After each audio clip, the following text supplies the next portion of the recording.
इसको यूट्यूब पर डालेंगे। बहुत से लोग खुदा के दास को सुनना चाहते हैं और बहुत बहुत ढेर सारे लोग इनके द्वारा, इनके चर्च के द्वारा, इनकी मिनिस्ट्री के द्वारा बरकत पा रहे हैं। और खुदा के खादिम पास्टर सलीम खान, हमारे लिए बहुत ये खुशी की बात है, बहुत ज़्यादा, कि वो फर्स्ट टाइम यूएई के अंदर आए हैं और आज उनकी पहली मीटिंग अगर हो रही है यूएई के अंदर तो वो हमारे चर्च में हो रही है। हालेलुया। इसके लिए सारा जलाल हम यीशु के नाम को देते हैं। Hallelujah, hallelujah. और मैं बहुत दिल से आभारी हूँ खुदा के दास का कि उन्होंने इतना बिजी टाइम निकाला है, क्योंकि संडे वो बहुत बिजी होते हैं, वैसे भी बिजी होते हैं, लेकिन संडे वो अपने चर्च में होते हैं या किसी और मीटिंग में होते हैं। तो मैंने उनसे रिक्वेस्ट की थी, पास्टर जी अगर आपने आना है तो आपने संडे का दिन हमारे लिए निकालना है। और खुदा के दास संडे को यहाँ आए हैं। कल रात को हमने इनको रिसीव किया है और कल सुबह सुबह अर्ली मॉर्निंग इनकी फ़्लाइट है, वो वापस इंडिया चले जाएंगे। लेकिन ये कल रात से लेकर अब तक इतना प्यारा हमारा टाइम गुजरा है और हमने रिफाकत रखी है। हमने टाइम ख़त्म हो गया लेकिन हमारी परमेश्वर के राज्य के लिए बातें जो हैं वो ख़त्म नहीं हुई हैं। हालेलुया। और उन्होंने वीडियो में भी एक बात, कितने लोगों ने वो वीडियो देखी है जो हमने डाली है? Very good. तो उसके अंदर खुदा के दास ने एक खास बात कही है। कोई बता सकता है क्या बोला है? उन्होंने बोला है कि आपके जीवन में निश्चय एक अद्भुत काम होगा, एक अजीब काम होगा जो आज से पहले कभी नहीं हुआ, एक नया काम होगा और खुदावन आज वो करेगा। हालेलुया। तो मैं आपको बताना चाहता हूँ कि ये कोई कोइंसिडेंस नहीं है, ये कोई एक्सीडेंट नहीं है, ये प्रभु की प्लानिंग है कि प्रभु के दास जो है वो हमारे पास यहाँ आए। उनको यूएई से पहले भी बहुत इनविटेशन आए, लेकिन जब खुदा की मर्जी नहीं होती तो वो काम नहीं होता। और खुदावन ने ये मुमकिन किया कि वो यहाँ आए हैं। चर्च सुने मेरी बात, वो हमारे लिए यहाँ पर आए हैं। खुदा ने अपना वचन उनके मुंह में रख के हमारे लिए भेजा है। हालेलुया। आपने बहुत ध्यान से उस रिसीव करना है, क्योंकि मैं चाह रहा हूँ कि मैं ज़्यादा से ज़्यादा टाइम जो है वो खुदा के दास को दूँ, ताकि हम ज़्यादा से ज़्यादा वचन को सुने, बरकत लें, ब्लेसिंग लें और ब्लेस होकर यहाँ से बाहर जाएँ। हालेलुया। हम मीटिंग को 10-15 मिनट पहले ख़त्म कर देंगे, ताकि मुझे पता है आप सब मिलना चाह रहे हैं खुदा के खादिम से, आप फ़ोटो भी लेना चाह रहे हैं। फ़ोटो के बगैर तो गुजारा ही कोई नहीं है ना, सेल्फी तो मस्ट है। और आप प्रार्थना भी जो कराना चाहते हैं वो सब मिल सकते हैं। खुदा के खादिम 15 मिनट यहाँ स्टेज पे खड़े होंगे, इसके बाद हम उनको यहाँ से ले जाएंगे। मेरा ईमान है हम ब्लेस होंगे। हालेलुया। तो क्या आप रेडी हैं खुदा के खादिम को सुनने के लिए, वेलकम करने के लिए? तो हमारे चर्च में खुदा के खादमों को, वचन को कैसे वेलकम किया जाता है मुझे बताएं। खड़े होकर आदर के साथ, तालियों के साथ खुदा के खादिम को हम वेलकम करेंगे। यहाँ पर जोरदार तालियां यीशु के जलाल के लिए। हालेलुया। जोरदार तालियां। Praise the Lord, praise the Lord. बहुत अच्छा, बहुत अच्छा। Hallelujah, hallelujah. तालियां बजती रहें यीशु के जलाल के लिए। बस इधर आ जाइए।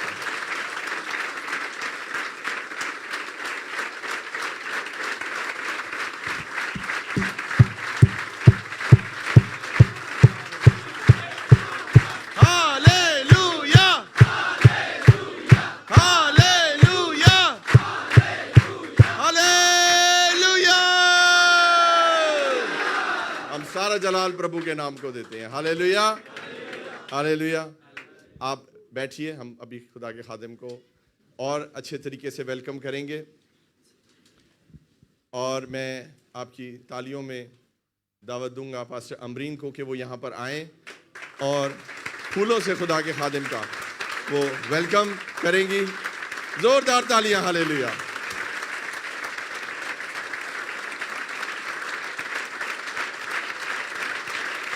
एक मेरी भी।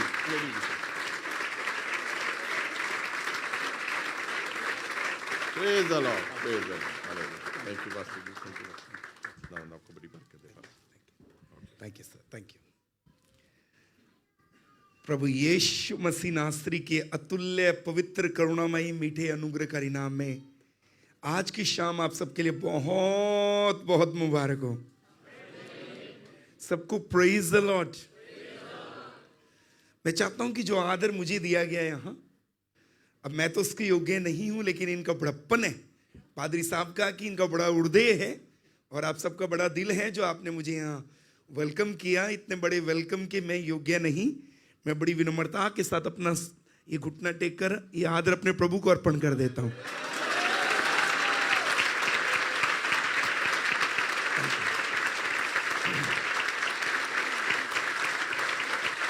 Thank you. सारी महिमा प्रभु को मिले। Thank you. क्या हम यीशु मसीह के लिए एक जोरदार ताली बजा सकते हैं? जो अब से पहले कभी ना बजाइए। और जोर से, और जोर से, और जोर से, और जोर से।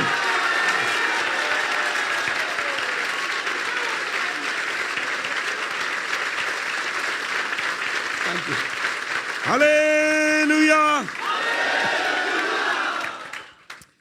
आप सबों का स्वागत है। प्रभु के नाम की स्तुति हो। सारी महिमा एकमात्र परमेश्वर को मिले, पिता पुत्र पवित्र आत्मा को मिले। मैं सबसे पहले ईश्वर के परमेश्वर को धन्यवाद देता हूं कि प्रभु आपके बीच में मुझे लेकर आए। इसके साथ साथ पास्टर हारून जी को और हमारी प्रिय प्रभु की दासी अमरिन जी को बहुत बहुत धन्यवाद। आप दोनों को देखकर और आपके बच्चों को देखकर मैं निश्चय कह सकता हूं, आप वो घराना है जो नेशंस के लिए, देशों के लिए, राष्ट्रों के लिए बरकत का काम है। Thank you.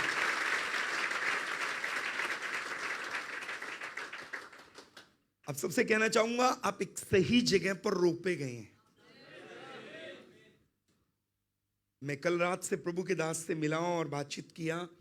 वो खोई हुई आत्माओं के लिए बहुत बोझ रखते हैं। वो आप सबसे बहुत प्यार करते हैं। एक सही जगह है ये, आप यहां बने रहना। परमेश्वर आपको एक सही जगह पर लेकर आए। अगर साथ वाले को बोलो, बोलो परमेश्वर मुझे एक सही जगह पर लेकर आया। साथ वाले को बोलिए, परमेश्वर आपको एक सही जगह पर लेकर आए। बोलो बने रहिए। बोलिए बाइबल में उन लोगों के लिए आशीष है जो बने रहते हैं। बोले बने रहिए। यहां से आप उठेंगे और बढ़ेंगे। बोलिए आमीन। मैं निश्चय विश्वास से कह सकता हूं, इस कलीसिया में पवित्र आत्मा की अग्नि है।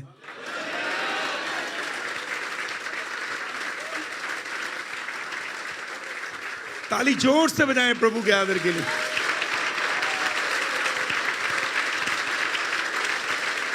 Thank you. बहुत बहुत धन्यवाद। सारी स्तुति, सारी महिमा हमारे प्रभु को मिले। क्या हम वचन की ओर चले? Thank you respected sir, thank you. और एक अच्छी आराधना बेटों ने की, मन खुश हो गया। Thank you. प्रभु के नाम की स्तुति हो। इससे पहले हम परमेश्वर के पवित्र वचन की ओर चलें। एक छोटी सी अपने उर्दे की बात आपसे शेयर करना चाहता हूं। मुझे दुबई से, यूएई से पिछले लगभग 20 साल से निमंत्रण मिल रहा है। खुदा उनकी खिदमत में प्रभु ने मुझे अपनी सेवकाई के लिए 1997 में ऑर्डाइंड किया था। मैं 97 में बाइबल कॉलेज से ग्रेजुएट होकर लुधियाना पहुंचा।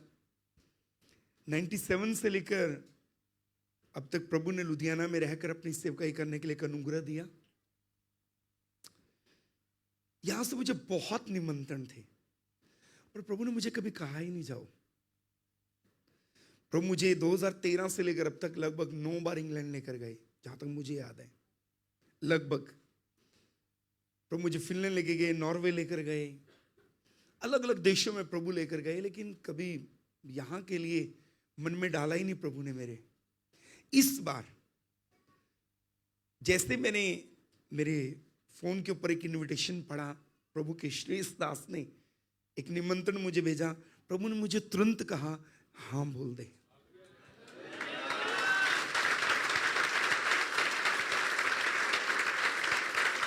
Thank you.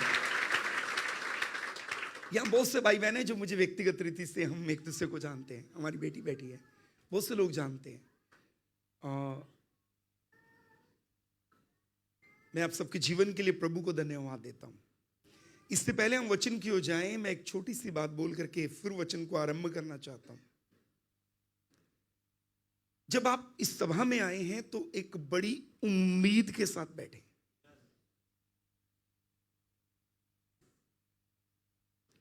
आपके एक्सपेक्टेशंस क्या हैं? आपकी उम्मीद क्या है? प्रभु वैसा काम करेगा। एक बड़ी उम्मीद लेकर बैठे यहां, ऐसे नहीं बैठना, आराम से नहीं बैठना। एक बड़ी उम्मीद के साथ बैठे कि आज कुछ होने वाला है मेरे साथ, आज खुदा कुछ करेगा मेरे साथ, आज कुछ मिलेगा मुझे, आज यूं ही तो नहीं वापिस जाने वाला, मैं कुछ तो लेके जाऊंगा। एक उम्मीद लेकर यहां बैठे। मैं एक परमेश्वर के महान सेवक को जानता हूं जिन्होंने दुनिया भर में परमेश्वर के राज्य के लिए बहुत काम किया। उनका नाम है आर्च बिशप बेंसन एडाहोसा। ये वो प्रभु के दास है। जब बेनी हिन जी को पहली बार मिलने के लिए गए, बेनी हिन जी ने इनका इंटरव्यू किया और इंटरव्यू के बाद बेनी हिन जी कहते आओ हम मिलकर दुआ करें। जैसे बेनी हिन जी ने आर्च बिशप बेंसन एडाहोसा की तरफ हाथ बढ़ाया प्रेयर करने के लिए, उन्होंने अपना हाथ पीछे खींच लिया। बेनी हिन जी कहते मैं इस व्यक्ति के लिए प्रेयर नहीं कर सकता। तो सब पूछने वाले कहने लगे क्यों नहीं कर सकते? आर्च बिशप बेंसन एडाहोसा साहब ने कहा क्यों नहीं कर सकते आप मेरे लिए प्रेयर? उन्होंने कहा मुझसे बड़ा अभिषेक आप पे है, इसलिए नहीं कर सकता। आर्च बिशप बेंसन एडाहोसा, जब उनकी कलीसिया में लगभग 100 से 125 लोग थे, छोटा सा झुंड था, और वो साइकिल पर चला करते थे। ना उनके पास बाइक था, ना उनके पास कार थी, वो साइकिल पर चला करते थे। उस समय वो घुटने टेक कर प्रभु से कहा करते थे, प्रभु हमारी चर्च में मुर्दे जिंदा कर। जब वो साइकिल पे चलते थे तब वो ये कहा करते थे, प्रभु हमारी कलीसिया में मुर्दे जिंदा होने चाहिए। और वो हर रोज अपना साइकिल लेकर और अपना बाइबल का थैला लेकर के घर से निकल जाते और मोहल्ले मोहल्ले में जाकर पूछते कोई मुर्दा है, कोई मुर्दा है, कोई मरा हुआ है। एक दिन एक मोहल्ले में से एक आवाज आई, जोर से आवाज आई, हाँ जी है। इन्होंने अपना साइकिल रोका, अंदर से एक व्यक्ति बाहर आया। बोलिए क्या करना? बोले मैं उसको जिंदा करना चाहता हूं। बोले आ जाओ। इन्होंने वही पुराने वाला साइकिल, जैसे इंडिया और पाकिस्तान में भी कई साइकिल देखेंगे आप पुराने वाले, इन्होंने जल्दी से साइकिल घर के बाहर लगाया, उसको लॉक किया, अंदर गए, बोले कर दो जी। उन्होंने मुर्दे के पास जाके बोला यीशु के नाम में जी उठो, और मुर्दा जिंदा नहीं हुआ। तब उन लोगों को गुस्सा आ गया, वो घर के लोग गुस्सा हो गए। वो कहते ये कैसा मजाक किया, हमारे घर में एक जवान मृत्यु हुई और ये व्यक्ति ने आके हमसे मजाक कर लिया, बोला मुर्दा जिंदा करूंगा। हम तो पहले इतने पीड़ित है, दुख में, वेदना में। वो लोग घर के लोग गुस्सा हो गए। अभी घर के लोग कुछ कहते इससे पहले जल्दी से आर्च बिशप बेंसन एडाहोसा साहब ने अपना थैला खोला, बाइबल निकाली और उन्होंने पढ़ा यीशु ने कैसे जिंदा किया। तो उन्होंने बाइबल निकाल करके पढ़ा, यीशु ने जब मुर्दा जिंदा किया तो घर से सबको बाहर निकाला था। तो उन्होंने कहा सब घर के बाहर निकल जाओ। सबको कमरे से बाहर निकाल के अंदर से कुंडी लगाने के बाद उन्होंने मुर्दे के पास जाके बोला चल अब खड़ा हो जा, और मुर्दा जिंदा हो गया।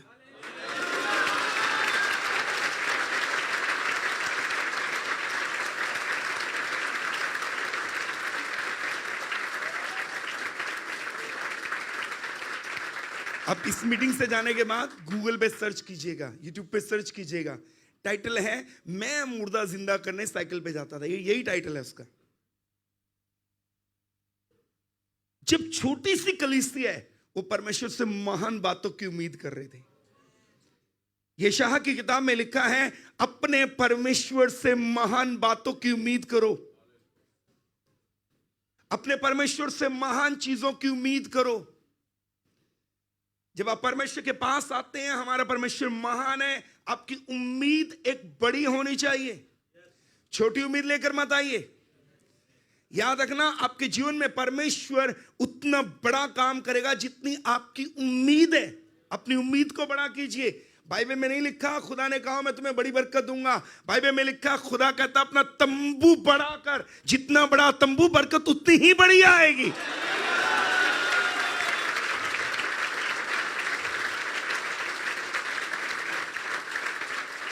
वो जोर से बोले हालेलुया।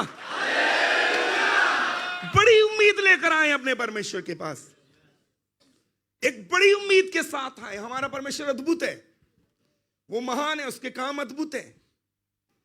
जब उसके पास आए तो बड़ी चीजें मांगे। बोलिए आमीन। सिकंदर अपने महल में बैठे हुए थे और एक व्यक्ति उनके महल के बाहर आने जाने वाले लोगों से कुछ मांगा करता था। एक बार सिकंदर का महामंत्री उस व्यक्ति को कहता है जो बाहर बैठते हैं, अरे सब लोग आपको चावल दे देते हैं, आटा दे देते हैं, कोई आपको पुराना वस्त्र दे देता है, क्यों ना मैं आपको सिकंदर के पास ले जाऊं। बोला ले जाओ जी। बोला सिकंदर तुझे हो सकता है सोने की अशर्फियां दे दे, सोने के सिक्के दे दे। बोला ले मुझे लेके जाओ जी। महामंत्री ने इस भिखारी को पकड़ा और सिकंदर के सामने खड़ा कर दिया। सिकंदर ने पूछा क्या चाहिए। बोला जी खेत दो मुझे, खेत, कहीं एकड़ जमीन चाहिए मुझे, खेत चाहिए। अब वो मंत्री जो लेके गया वो कहता चुप कर, बड़ा बंदा देख के बड़ा मुंह खोला तूने। मैंने तो सोचा सिक्के विक्के मांगेगा, तू तो खेत मांग बैठा। सिकंदर ने अपने महामंत्री को डांटा। सिकंदर ने कहा अरे इसने मुझे सही पहचाना, बाकी लोग मेरी बेइज्जती करते हैं, मुझसे आके सिक्के मांगते हैं, मैं इतना बड़ा राजा। इसने सही पहचाना, इसने तो मुझे सही पहचान दिया कि मैं खेत भी बांटता हूं। यही तो व्यक्ति है जिसने मेरे को सही से पहचाना। और आप जिसकी उपस्थिति में आए हैं वो राजाओं का राजा। को जोर से ताली बजाए, जोर से ताली बजाए ऐसे परमेश्वर के लिए। बोलिए हालेलुया। अगर सिकंदर मांगने वाले को खेत दे सकता है, आपका राजाओं का राजा कहता है मांग, जाति जाति, राज्य राज्य, देश देश के लोग तुझे दे दूंगा। बोलिए हालेलुया। आपका परमेश्वर जिसके पास आए हैं वो कहते हैं स्वर्ग और पृथ्वी का सारा अधिकार मेरे पास है। बोलिए हालेलुया। अरे ऊंची आवाज से बोलिए हालेलुया। यीशु के नाम की। एक बड़ी उम्मीद के साथ बैठे हैं। साथ वाले को बोलो अपनी उम्मीद को बड़ा करो।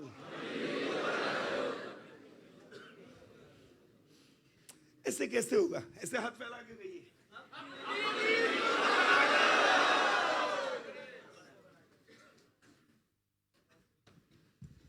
कोई कहे आमीन।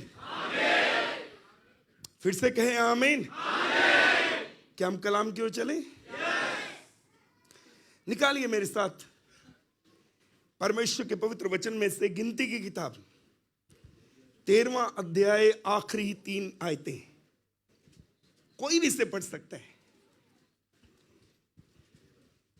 मेरी प्रिय बहन पढ़ेंगे तो मुझे अच्छा लगेगा, क्योंकि पास्टर जी ने कहा कि पास्टर जी बाइबल पढ़ेंगे।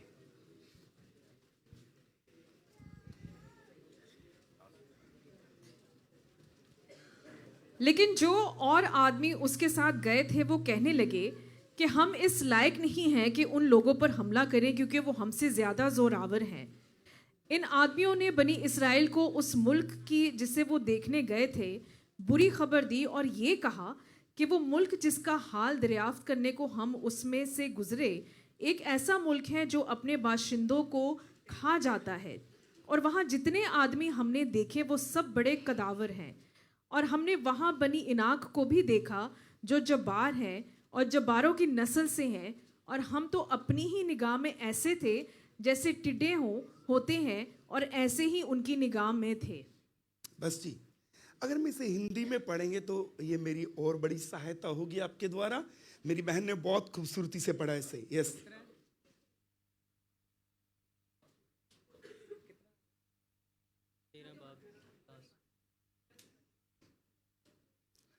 पर जो पुरुष उसके संग गए थे उन्होंने कहा उन लोगों पर चढ़ने की शक्ति हम में नहीं है।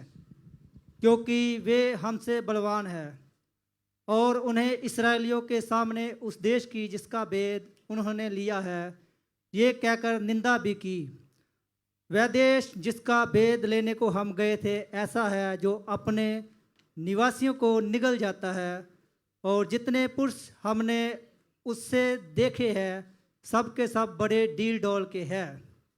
फिर हमने वहाँ नपीलों को अर्थात नपीली जाति वाले अनाक वंशियों को देखा, और हम अपनी दृष्टि में उनके सामने टिड्डे के समान दिखाई पड़ते हैं, और ऐसे ही उसकी दृष्टि में मालूम पड़ते थे।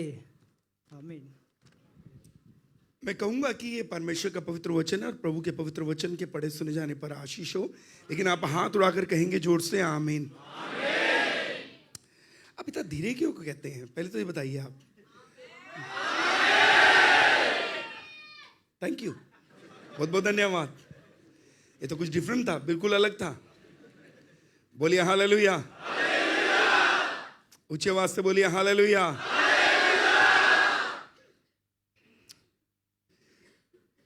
बाइबल इस प्रकार से कहती है कि इजराइली मिस्र में गुलाम थे,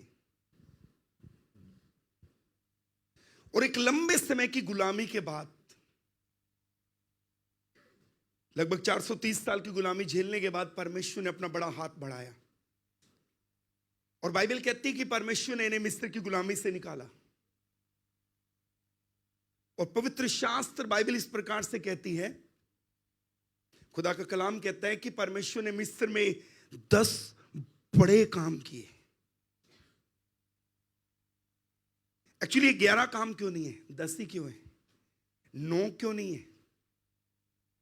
मिस्र के लोग 10 देवताओं को पूजते थे। उनके लिए पानी भी एक देवता था। वो 10 प्रकृति के देवताओं को पूजते थे। सृष्टि में से 10 देवता चूज किए थे उन्होंने। इसलिए हिंदी की बाइबल में आगे जाके आप पढ़ेंगे, परमेश्वर ने मिस्रियों को और उनके देवताओं को दंडित किया। इसलिए प्रभु ने मिस्र में 10 काम किए। परमेश्वर ने अपना बड़ा हाथ बढ़ाया और इजरायलियों को मिस्र की गुलामी से बाहर निकाला। एक अनुवाद में आगे जाके ऐसा लिखा है, ऐ इजराइल सुन, तेरा परमेश्वर तुझे आग के धधकते भट्टे से निकालकर बाहर लाया। एक अनुवाद में मिस्र की गुलामी को आग का धधकता भट्टा कहा गया। फाइनली ये लोग बाहर निकले। जब ये लोग जा रहे थे अपने उस देश की ओर जिसे प्रॉमिस लैंड, वायदे का देश कहते हैं, बाइबल कहती है ये चलते चलते एक जगह पहुंचे और पाक कलाम परमेश्वर का पवित्र वचन हमें इस प्रकार से कहता है, तब परमेश्वर की अगुवाई में मूसा ने हर एक गोत्र में से एक व्यक्ति को चुना और 12 लोग चुने गए। और ये लोग कादेश बरने एक जगह है वहां पर थे, और हर गोत्र में से एक व्यक्ति को चुना गया और ये लोग गए और कनान का भेद लेकर वापस लौटे। अगर आप बाइबल को ध्यान से पढ़ें, आप मेरी तरफ देख सकते हैं, ये लोग मिस्र से निकलने के बाद कनान के बॉर्डर पे थे। सामने कनान है, वायदे का देश, दूध और शहद की धाराओं का देश। ये लोग अपने प्रॉमिस लैंड में जाने ही वाले हैं, बस एक स्टेप और उठाएं, प्रॉमिस लैंड सामने ही है। मूसा ने 12 लोगों को चुना, जाओ भेद लेकर आओ। ये 12 लोग 40 दिन तक वहां घूमते रहे और भेद लेते रहे। 10 लोग वापिस आते हैं और मूसा से और समस्त मंडली से कहते हैं, वो जो 31 आयत से आगे लिखा है वो 10 लोगों की बात है। वो लोग आकर कहते हैं, सुनो, हम कभी प्रॉमिस लैंड में नहीं जा पाएंगे, हम कभी वो वायदे का देश हासिल नहीं कर पाएंगे, हम कभी उस जमीन को अपने अधिकार में नहीं ले पाएंगे जिससे मूसा दूध और शहद की धाराएं कहता है। कहने का अर्थ यही है उनका। उन्होंने पूछा क्यों? अगर आप उसकी 13 की 23 आयत को पढ़ेंगे, बाद में पढ़िएगा प्लीज, बाद में जाके घर जाके पढ़ लीजिएगा। ये लोग एक अंगूर का गुच्छा 2 लोग बीच में डंडा डाल करके कांधे पे उठाकर लाए, लाके पटक दिया उनके सामने, बोले देखो हम जब वहां भेद ले रहे थे, 10 लोग आकर बोले, 10 गोत्रों के 10 लोग आकर बोले, हम जब वहां भेद ले रहे थे, हमने वहां पर कुछ दानव देखे। हिंदी के एक अनुवाद में दानव लिखा है, नपीले लिखा है, अनाकवंशी लिखा है। हमने वहां दानव देखे, वहां के लोग बहुत बड़े हैं। और जब हमने अपने आप को उनसे कंपैरिजन किया, उनका जब अपने आप से उनकी तुलना की, तो हम एक छोटे टिड्डे के समान दिखाई दे रहे थे उनके सामने। वो इतने बड़े और इतने विशाल काया, वो इतने बड़े हैं, हम उनके सामने अपने आप को टिड्डे के जैसा महसूस कर रहे थे। और हम कभी उस देश में नहीं जा पाएंगे। इन 10 लोगों की बातों को सुनकर समस्त मंडली ने 3 काम किए। पहला काम, उन्होंने उस देश की निंदा की। दूसरा काम, मूसा की निंदा की। और तीसरा काम, उन्होंने परमेश्वर की भी निंदा की। और फिर ये प्लान करने लगे, चलो एक नया अगुवा बनाते हैं, मूसा को हटाते हैं और वापिस इजिप्ट यानी मिस्र में चलते हैं। जब ये सब सिचुएशन वहां थी, लोग रो रहे थे, बिलक रहे थे, जब चिल्ला रहे थे, तब 2 लोग आते हैं। एक का नाम है जोशुआ, एक का नाम है कालेब। मैं स्टोरी टाइप बताना चाहता हूं ताकि आप इसको घर में जाकर बाद में पढ़ लें। कालेब मंडली को चुप कराने की प्रजा से, चुप कराने की मनसा से, प्रजा को चुप कराने की मनसा से उनके बीच में खड़ा हुआ। और कालेब ने कहा, ये 10 लोगों की रिपोर्ट बिल्कुल सही है, कोई गड़बड़ नहीं है। वहां के लोग बहुत बड़े हैं, विशाल का हैं, ये सच है। ये भी सच है कि हम उनकी दृष्टि में हम उनसे कंपेयर करें तो हम टिड्डे के समान है उनके सामने। जो इन्होंने बोला कोई गलत नहीं है, मैं एक स्टोरी टाइप बता रहा हूं। जो इन्होंने कहा वो गलत नहीं है, सही है। इनकी रिपोर्ट में कोई गड़बड़ नहीं है। पर इनकी रिपोर्ट के ऊपर एक रिपोर्ट और है मेरे पास।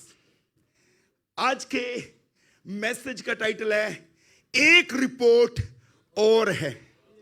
साथ वाले को बोलो, एक रिपोर्ट और है। इतना धीरे कैसे बोल सकते हैं आप? थोड़ा अजीब मैसेज है ना। बोलो, एक रिपोर्ट और है। कालेब कहते हैं इनकी रिपोर्ट सही है, कोई गड़बड़ नहीं है, पर इनकी रिपोर्ट्स के अलावा एक रिपोर्ट मेरे पास भी है। और मेरे पास रिपोर्ट जो है वो ये कहती है, तुम्हारे पुरखाओं के परमेश्वर ने, तुम्हारे बाप दादाओं के परमेश्वर ने तुमसे प्रॉमिस किया था, मैं तुम्हें वो लैंड लेके दूंगा। अरे अगर तुमने उनसे लड़ना हो तब अपने आप को उनके साथ कंपेयर करो। जब तुमने लड़ना ही नहीं, तुम्हारे बाप दादाओं के परमेश्वर ने कहा, मैं तुम्हें वो लैंड लेके दूंगा। सुनिए सुनिए सुनिए, कालेब की रिपोर्ट ये कहती है वहां के लोग बड़े हैं, ये सत्य है। लेकिन एक रिपोर्ट कालेब की ये कहती है, कालेब कहता है मेरी रिपोर्ट पूरी यहां होती है, ये सच है। इनकी रिपोर्ट कह रही है लोग बड़े हैं, मेरी रिपोर्ट भी कह रही है लोग बड़े हैं, लेकिन मेरी रिपोर्ट में एक अलग बात है। और अलग बात ये है, मेरा परमेश्वर उनसे भी बड़ा है। कोई ताली बजाए जोर से, कोई ताली बजाए जोर से, कोई स्तुति करे अपने परमेश्वर की। वो लोग बड़े हैं, ये एक रिपोर्ट है। लेकिन एक रिपोर्ट ये भी है, हमारा परमेश्वर उनसे कहीं बड़ा है।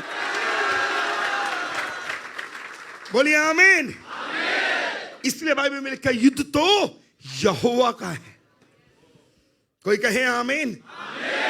कालेब कहना चाहता है, अगर तुमने उनसे लड़ना हो तब अपने आप को उनसे कंपेयर करो। जब लड़ना तुमने है ही नहीं भैया, लड़ना तो तुम्हारे परमेश्वर ने, काहे को अपने आप को कंपेयर कर रहे हैं? ओहो, उनसे कंपेयर करोगे वाकई में तुम छोटे हो। लेकिन कंपेयर अगर करना ही है, दिमाग में आ ही गया, कंपेयर करने का मन है ही है, तो परमेश्वर को खड़ा करो और देखो कौन बड़ा है, देखो कौन महान है।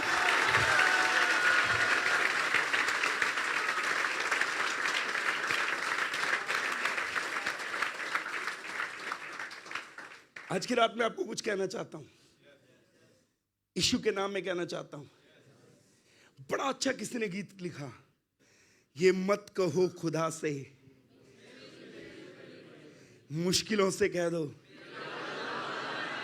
इस सरमन के बाद आप कभी अपने मुंह से नहीं कहेंगे मेरी बीमारी बड़ी, बीमारी को बताओ मेरे पास से क्या हुआ, राफा है, चंगा करने वाला परमेश्वर।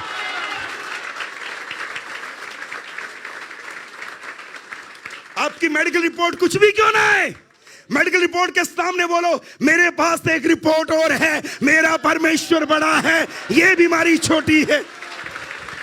हालेलुया। आज के बाद कभी मत बोलिए मेरी बड़ी जरूरत को देख खुदा, खुदा को ऐसा मत बोलो, अपनी जरूरत को बताओ मेरे पास यहोवा यिर्रे है जो एक बड़ा परमेश्वर है, मेरी हर जरूरत को पूरा करने वाला। कोई ताली बजा के कहे आमीन।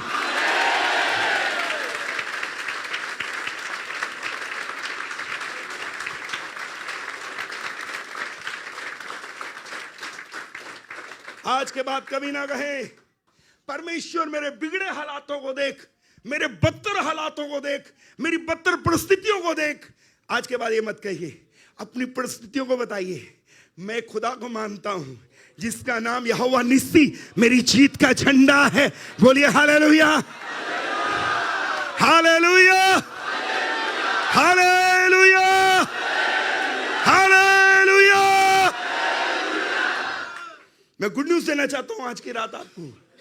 गुड न्यूज ये है आपके पास एक बड़ी जरूरत हो सकती है आज की रात। इस संदेश को सुनते हुए आपके पास एक बड़ी बीमारी हो सकती है, आपके पास एक बड़ी आवश्यकता हो सकती है, आपके पास बिगड़ा हुआ एक बड़ा हालात हो सकता है, लेकिन मैं इंडिया से कहने आया हूं जिस परमेश्वर के पास आप आए हैं वो इनसे कहीं बड़ा और महान है।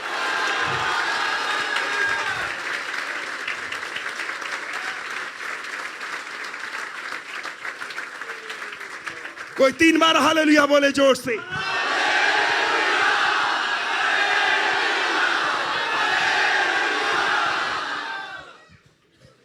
आप बहुत सी रिपोर्टें लेके आएंगे आज की रात मीटिंग में, पर मेरे पास ऑलरेडी पहले से एक रिपोर्ट है और रिपोर्ट ये है मेरा परमेश्वर उसके तुल्य कोई नहीं है, ना था ना है ना कभी होगा। कोई कहे आमीन। हिंदी की बाइबल में लिखा है हमारे परमेश्वर के तुल्य ना कोई था ना है ना होगा। सुनिए सुनिए, और आगे लिखा है उसने जो चाहा वो ही किया।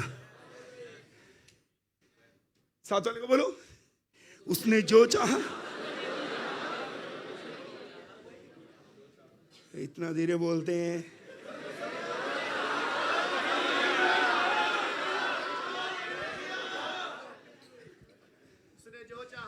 हाथ आगे कर,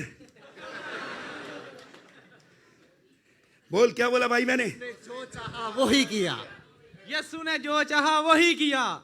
यीशु ने जो चाहा वही किया। यीशु ने जो चाहा वही किया। यीशु ने जो चाहा वही किया। तो आज की रात में आपको गुड न्यूज देना चाहता हूं। यीशु मसीह ऑलरेडी आपकी फेवर में है।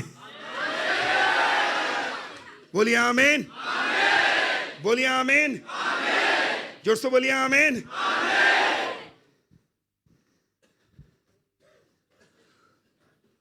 मैं कुछ कहना चाहता हूं आज की रात बड़ी हम्बली आपको।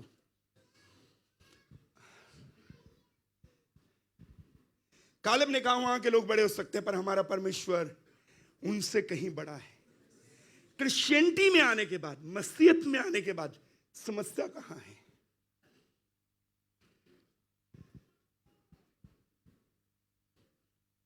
सुनिए, एक संदेश दिया था मैंने बहुत साल पहले, इंडिया में और इंग्लैंड में भी दिया। वो संदेश था, मैंने कितने ऐसे मसीहों को देखा जो बाइबल पढ़ते हैं, प्रार्थना करते हैं, चर्च जाते हैं, उपवास रखते हैं। बाइबल पढ़ेंगे, प्रे करेंगे, चर्च जाएंगे, उपवास रखेंगे, टाइथ भी बराबर में देंगे। हाँ, टाइथिंग भी करते हैं, टाइथ भी देते हैं, लेकिन तो भी प्रभु में आने के बाद उनके जीवन में एक युद्ध है जो खत्म होने का नाम ही नहीं लेता। प्रभु में आने के बाद भी वो जिंदगी ऐसी जी रहे हैं जैसे हारा हुआ व्यक्ति होता है।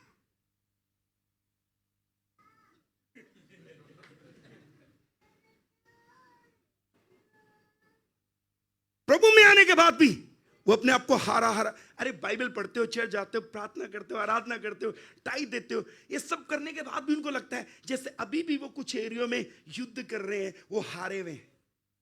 सुनिए, समस्या कहां है? समस्या है हमारी मानसिकता, हमारी सोच अपने खुदा को लेकर बदली नहीं, खुदा में आने के बाद भी।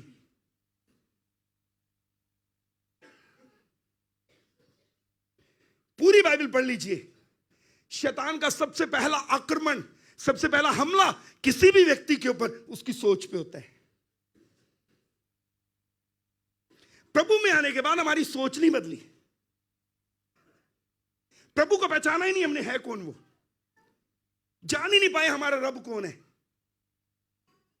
अपने परमेश्वर का ज्ञान ना होना एक समस्या है। एक दूत आया, गिदोन को कहता जा लड़, तू जीतेगा, जाके इजरायलियों को छुड़ा, प्रभु तुम्हारे साथ है। गिदोन कहता अगर प्रभु हमारे साथ होता ना तो हमारे हाल ना होता। सारी बात सुनने के बाद दूत ने मालूम है क्या बोला? इसी ताकत को लेके जा। अब ताकत कौन सी है? वो तो खुद छिप करके गेहूं ठीक कर रहा है, महाडरपोक व्यक्ति। जब भी पवित्र आत्मा किसी से एनकाउंटर करता है, पवित्र आत्मा आपको ये नहीं बताएगा आप क्या नहीं कर सकते, पवित्र आत्मा ये बताएगा प्रभु आपके द्वारा क्या कर सकता है। याद रखना, वो छिपकर गेहूं ठीक कर रहा है। दूत ने आकर उसको बोला, हे शूरवीर सूरमा। दूत ने झूठ नहीं बोला, वो एक डरपोक व्यक्ति था। दूत ने जो वो है वो नहीं बताया उसे, दूत ने वो बताया जो प्रभु के द्वारा वो बन सकता है। कोई कहे आमीन? जो वो है दूत ने वो नहीं बताया, दूत ने वो बताया जो वो बन। कितनों को समझ आ रहा वचन? बोलिए हालेलुया। अपनी इसी शक्ति पे जा। दूत ने क्या बोला? कौन सी ताकत थी भैया उसके पास?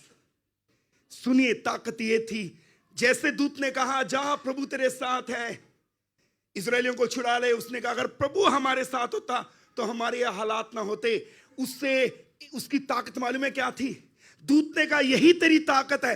और ताकत मालूम है कौन सी थी? उससे पता था जिसके साथ इजराइल का परमेश्वर होता है वो कैसे रहता है। बोलिए हालेलुया। दूत उससे कह रहा तुझे नॉलेज है, तुझे पता है इजराइल का रब कौन है, यही तेरी ताकत है।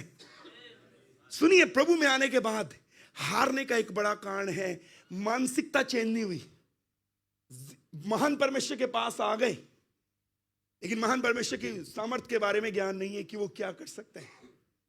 हेलो,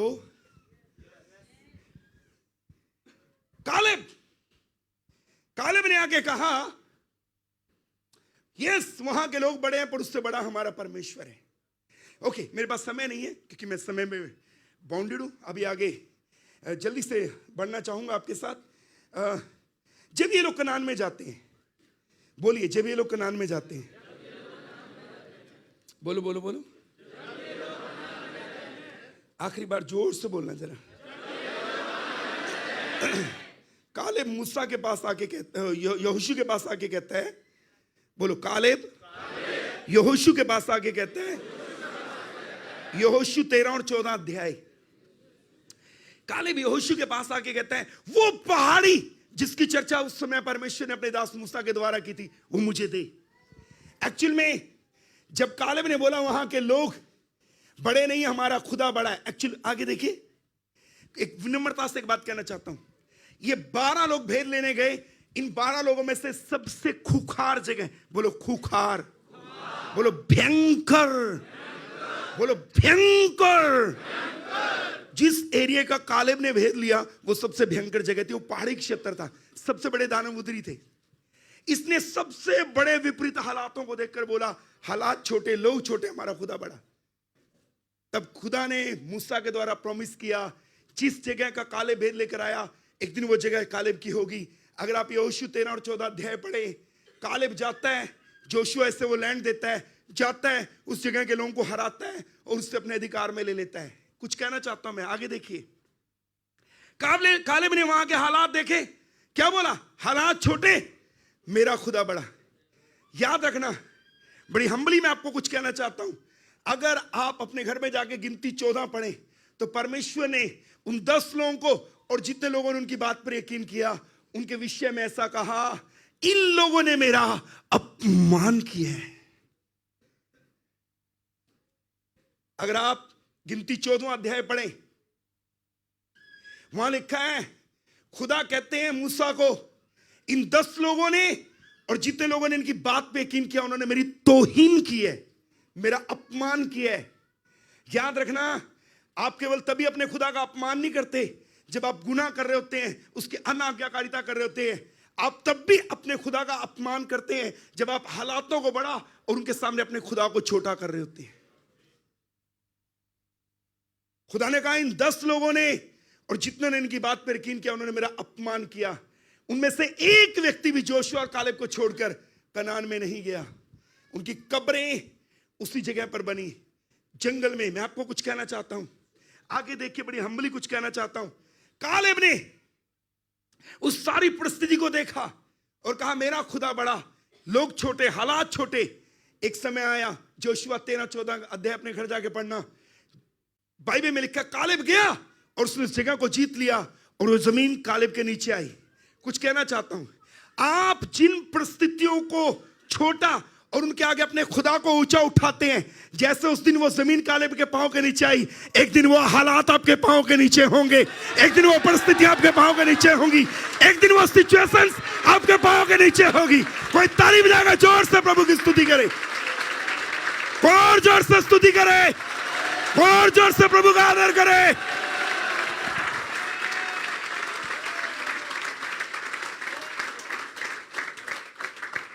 कितनों को कलाम समझ आ रहा है? बोलिए आमीन, बोलिए आमीन, एक बार और बोलिए आमीन। हमारी बाइबल में ऐसा लिखा है, एक दिन रात के समय में यीशु पानी के ऊपर चलते हुए आए। जब यीशु पानी के ऊपर चलते आ रहे थे, चेले कहने लगे भूत आ गया, ये तो भूत है। यीशु ने कहा भूत नहीं, मैं ही हूं। पतरस ने कहा अगर आप ही हो, आपके समान मुझे पानी के ऊपर चल के आने की आज्ञा दो। यीशु ने कहा आजा। पतरस पानी के ऊपर चलने लगा। थोड़ी देर चला, लहरों को देखा, आंधी को देखा, लहरों को देखा, डूबने लगा। यीशु ने हाथ पकड़ा, बचा लिया। यीशु ने कहा हे अल्पविश्वासी, कम विश्वास वाले व्यक्ति, तूने संदेह क्यों किया? यीशु ने हाथ पकड़ा, बचा लिया। एक सवाल है मेरा, पतरस को डराया किसने? लहरों ने। बोलो पतरस को डराया किसने? किसने डराया? अरे फिर से बोलो, किसको देख के घबरा गया? किसको देख के घबराया भैया? किसको देख के घबराया? लहरों को। ओके, उठता तूफान, लहरों को देखकर पतरस घबरा गया, डूबने लगा। याद रखना, जो लहर पतरस को डरा रही है, कुछ देर पहले पतरस का खुदा उन लहरों पे पांव रख के आया था। जो चीजें आप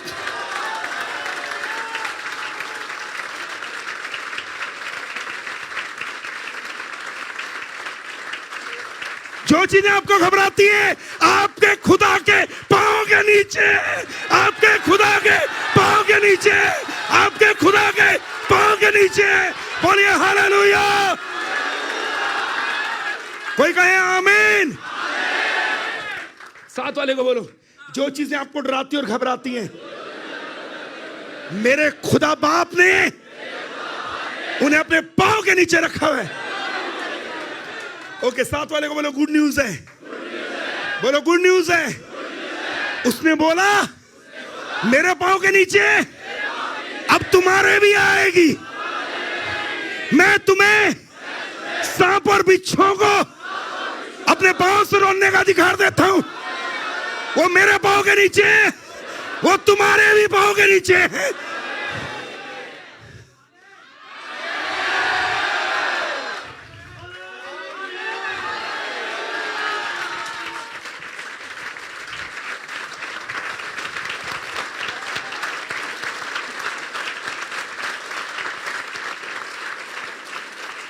एक आयत पढ़े, रोमियो की किताब आखिरी अध्याय 20 पद, हिंदी में पढ़ेंगे। ओके, रोमियो की किताब आखिरी अध्याय 20 पद।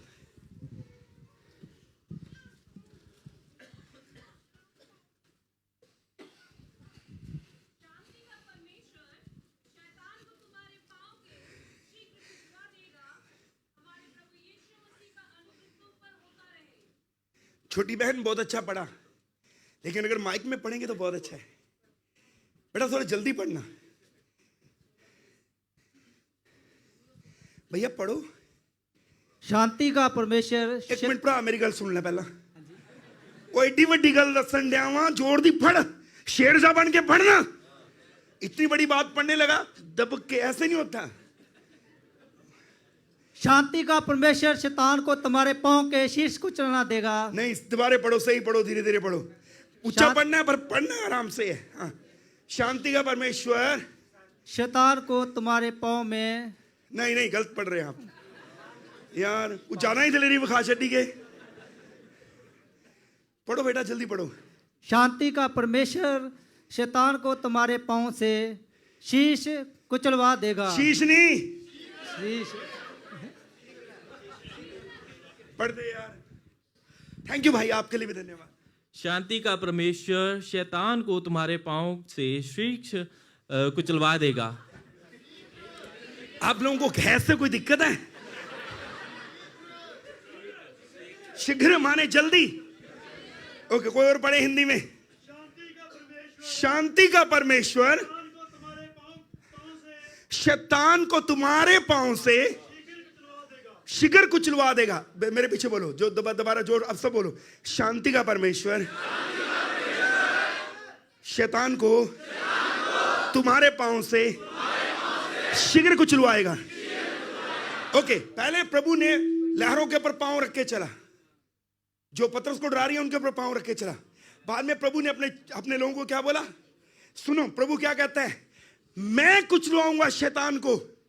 शांति का परमेश्वर, शांति का परमेश्वर शैतान को तुम्हारे पांव से शिखर कुचलवाएगा। मेरी तरफ देखो, मेरी तरफ देखो, आगे देखो, सब इधर देखो। शांति का परमेश्वर शैतान को तुम्हारे पांव से शिखर कुचलवाएगा। मैंने मालूम है क्या सीखा इससे, आगे देखना। पादरी साहब, मैंने क्या सीखा मालूम है? मैंने ये सीखा, शांति का परमेश्वर शैतान को तुम्हारे पांव से शिखर कुचलवाएगा। मैंने इससे ये सीखा, कुचलवाने वाला परमेश्वर है, पैर हमेशा हमारा होगा।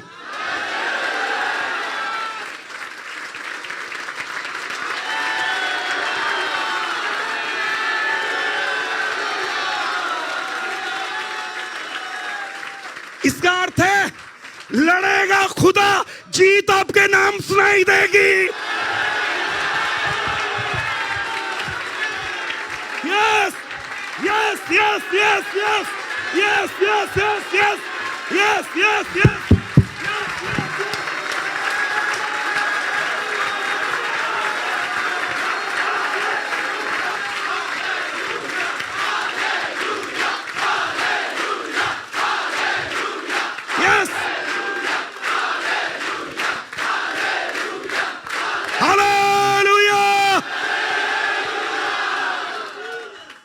लड़ेगा परमेश्वर। बाइबल में लिखा, युद्ध तुम्हारा नहीं तुम्हारे खुदा का है। लड़ेगा खुदा, जीत आपके नाम बोलेगी। परमेश्वर तुम्हारे पांव से, ऐसा क्यों नहीं लिखा अपने पांव से कुचलेगा? आपको ये समझाने के लिए, ये समझाने के लिए कि तू चिंता ना कर, पैर तेरा, ताकत मेरी है, सामर्थ मेरी है, अधिकार मेरा है। आमीन। जोर से बोलिए आमीन। कितनों को कलाम समझ आ रहा है? हाथ उठाइए। कालेब कहते हैं वहां के लोग बड़े हैं, पर उनसे बड़ा हमारा खुदा है। ओके, एक क्या वाली मिस्ट्री बड़ी है। बाइबल में लिखा है, मूसा ने कादेश बरने से कालेब को कनान का भेद लेने के लिए भेजा। किरियत अरबा में सब कह आता है भैया। मूसा ने कालेब को कादेश बरने से कनान का भेद लेने किरियत अरबा में कालेब को भेजा। सब कह ये किर्यत अरबा का नाम बाद में हेब्रोन पड़ा।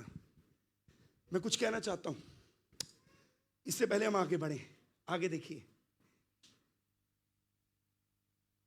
अगर आप किसी भी मुश्किल के साथ आज यहां आए हैं, अपना हाथ उठाइए और जोर से घोषणा कीजिए। मुश्किल कोई भी क्यों ना, उसका नाम लेके घोषणा करनी है। आपकी समस्या झूठ कोई भी क्यों ना, नाम लेके घोषणा करनी है। नाम लेके बोलो, मेरी समस्या, मेरी मुश्किल छोटी है। उसका नाम लो जो आपकी मुश्किल है, जो झूठ था उसका नाम लो। बोलो, मेरा खुदा कहीं बड़ा है जिसकी मैं उपासना कर रहा हूं।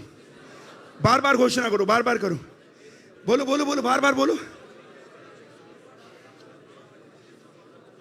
अपनी बीमारी का नाम लेकर बोलो, अपनी जरूरत का नाम लेकर बोलो, अपनी समस्या का नाम लेकर बोलो, वो चाहे कितनी भी बड़ी क्यों ना है। बोलो बोलो बोलो, बार बार बोलो।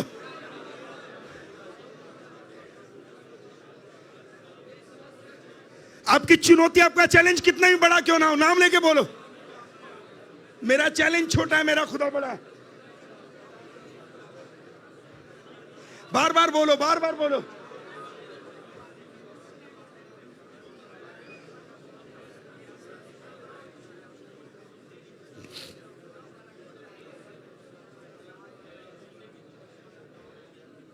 बोलिए हालेलुया।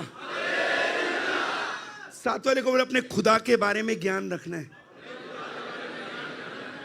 ओके, जल्दी से हम आगे बढ़ेंगे। टाइम भाई साहब 10 मिनट है। ओके ठीक है, जल्दी से, वो तो बहुत ज्यादा टाइम होता है। Thank you.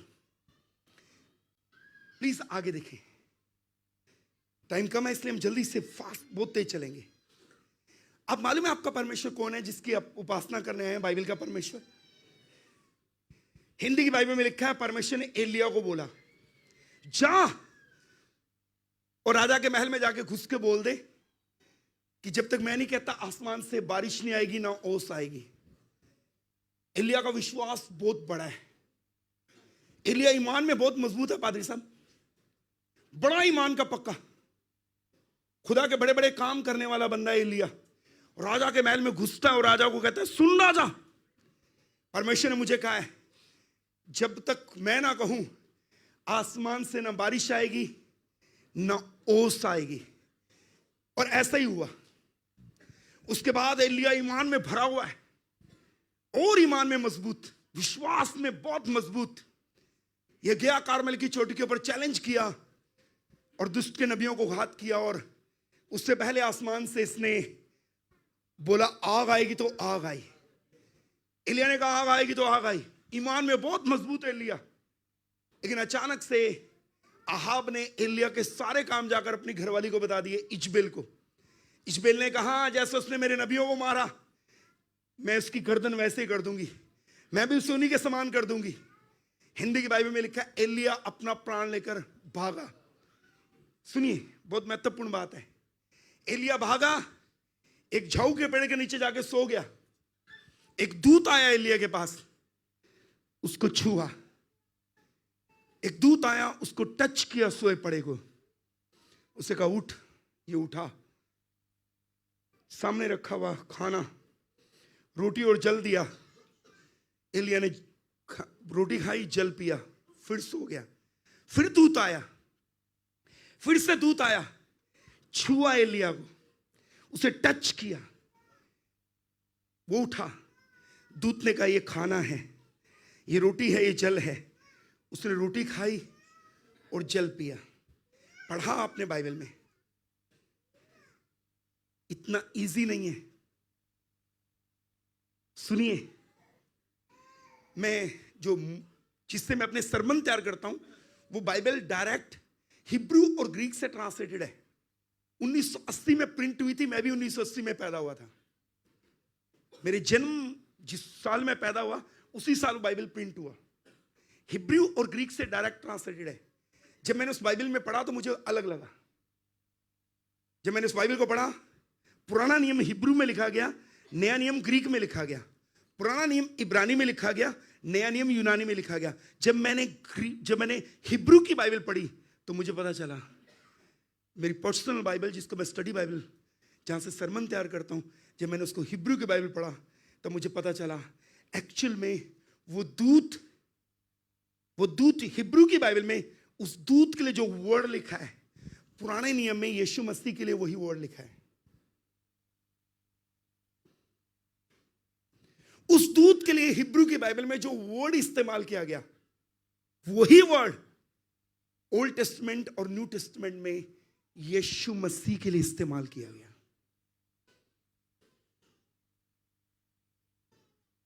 इसका अर्थ क्या है? जब एलिया का विश्वास बहुत बड़ा है, प्रभु ने कौवों को बोला जाके रोटी खिला दो, कौवे जाके रोटी खिला रहे हैं। जब एलिया का विश्वास बहुत बड़ा है, विधवा को बोला रोटी खिला, विधवा रोटी खिला रही है। जब एलिया टूट गया, दिल टूट गया, डर गया, सहमा हुआ है, हिम्मत टूट रही है, दिल छोटा हो गया, परेशान है, समझ नहीं आ रहा क्या करूं, निराश होकर एक पेड़ के नीचे जाके सो गया। ना प्रभु ने कौवे को भेजा, ना विधवा को बोला रोटी खिला, खुद खुदा यीशु मसीह उसके पास रोटी लेकर आया, पानी लेकर आया।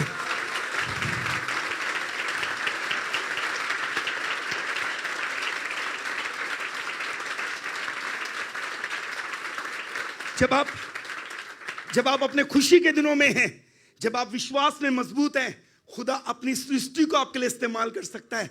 पर आपके टूटेपन में वो सृष्टि को नहीं बोलता, वो खुद चलकर आपके पास आता है।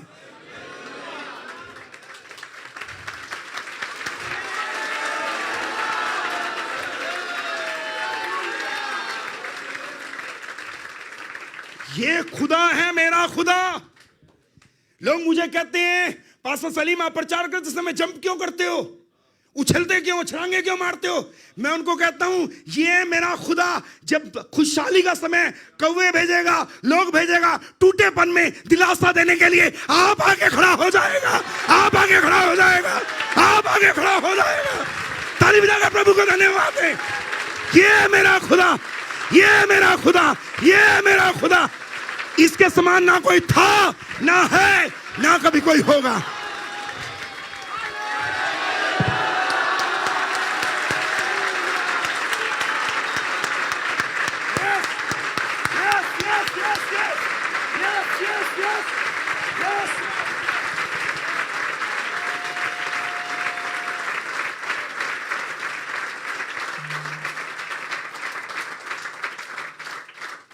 जोर से गए हालेलुया,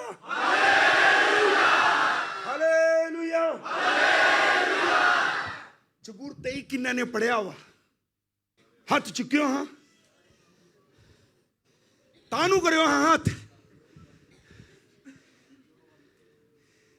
किन्या ने पढ़िया हुआ, सारे ने पढ़िया। हाथ चुको ना, दसो मनु तुझे हाथ थल्ले कर लिया, थक गए हो,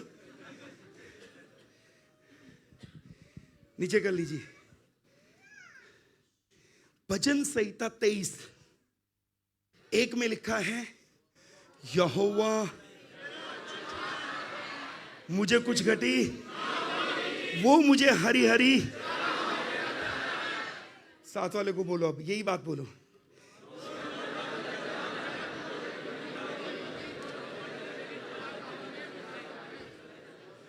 वो मुझे सुखदाई,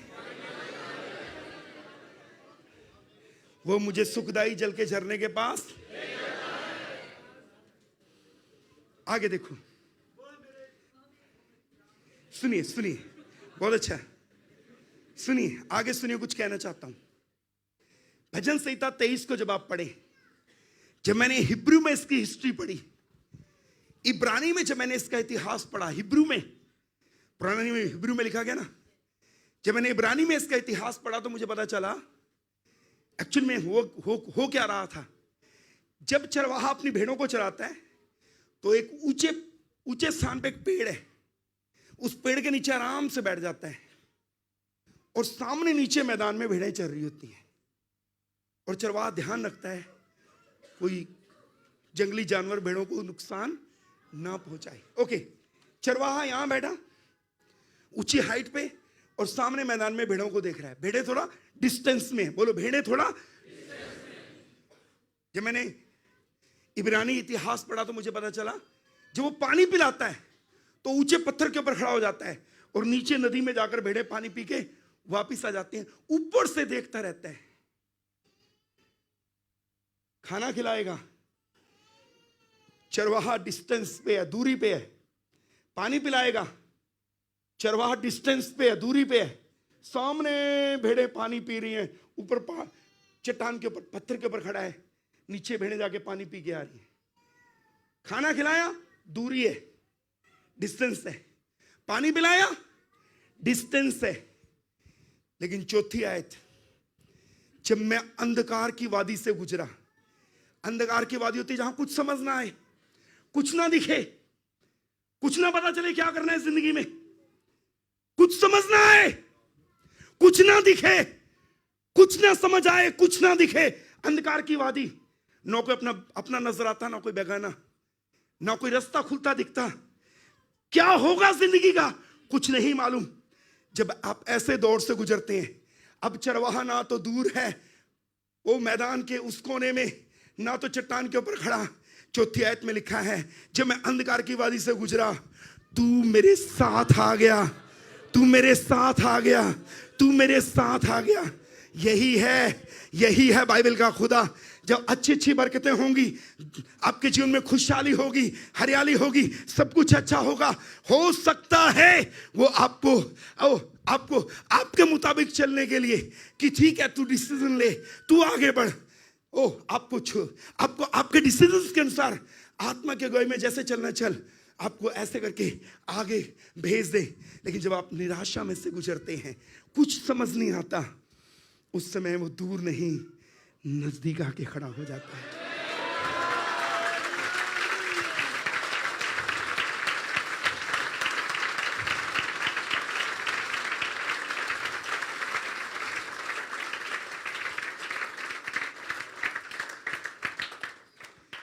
बाइबल में सैकड़ों दूत आए। साथ वाले को बोलो, बाइबल में सैकड़ों दूत आए। और सैकड़ों बार जब उन्होंने मैसेज दिया, बोल के मैसेज दिया, बोलो एलिया के टाइम में उससे आके पहले छुआ, फिर बोला खाना खा। जब मैंने इसका इब्रानी इतिहास पढ़ा, मुझे मालूम है क्या पता चला। आजा बेटा, लेट जा यहाँ। एलिया निराशा में लेटा हुआ, करवट लेके लेट जा। एलिया निराश है, क्या होगा। इजबेल ने मारने के लिए बोल दिया। मालूम है वो दूत कैसे आया? अगर आप हिब्रू हिस्ट्री पढ़े, वो दूत आया, ऐसे बैठा और नजदीक आया और नजदीक आया, सर पे हाथ लगाया, ऐसे छुआ, हाथ पकड़ा, खड़ा किया। काफी देर से कुछ नहीं खाया, पहले खाना खा। ये है मेरा खुदा।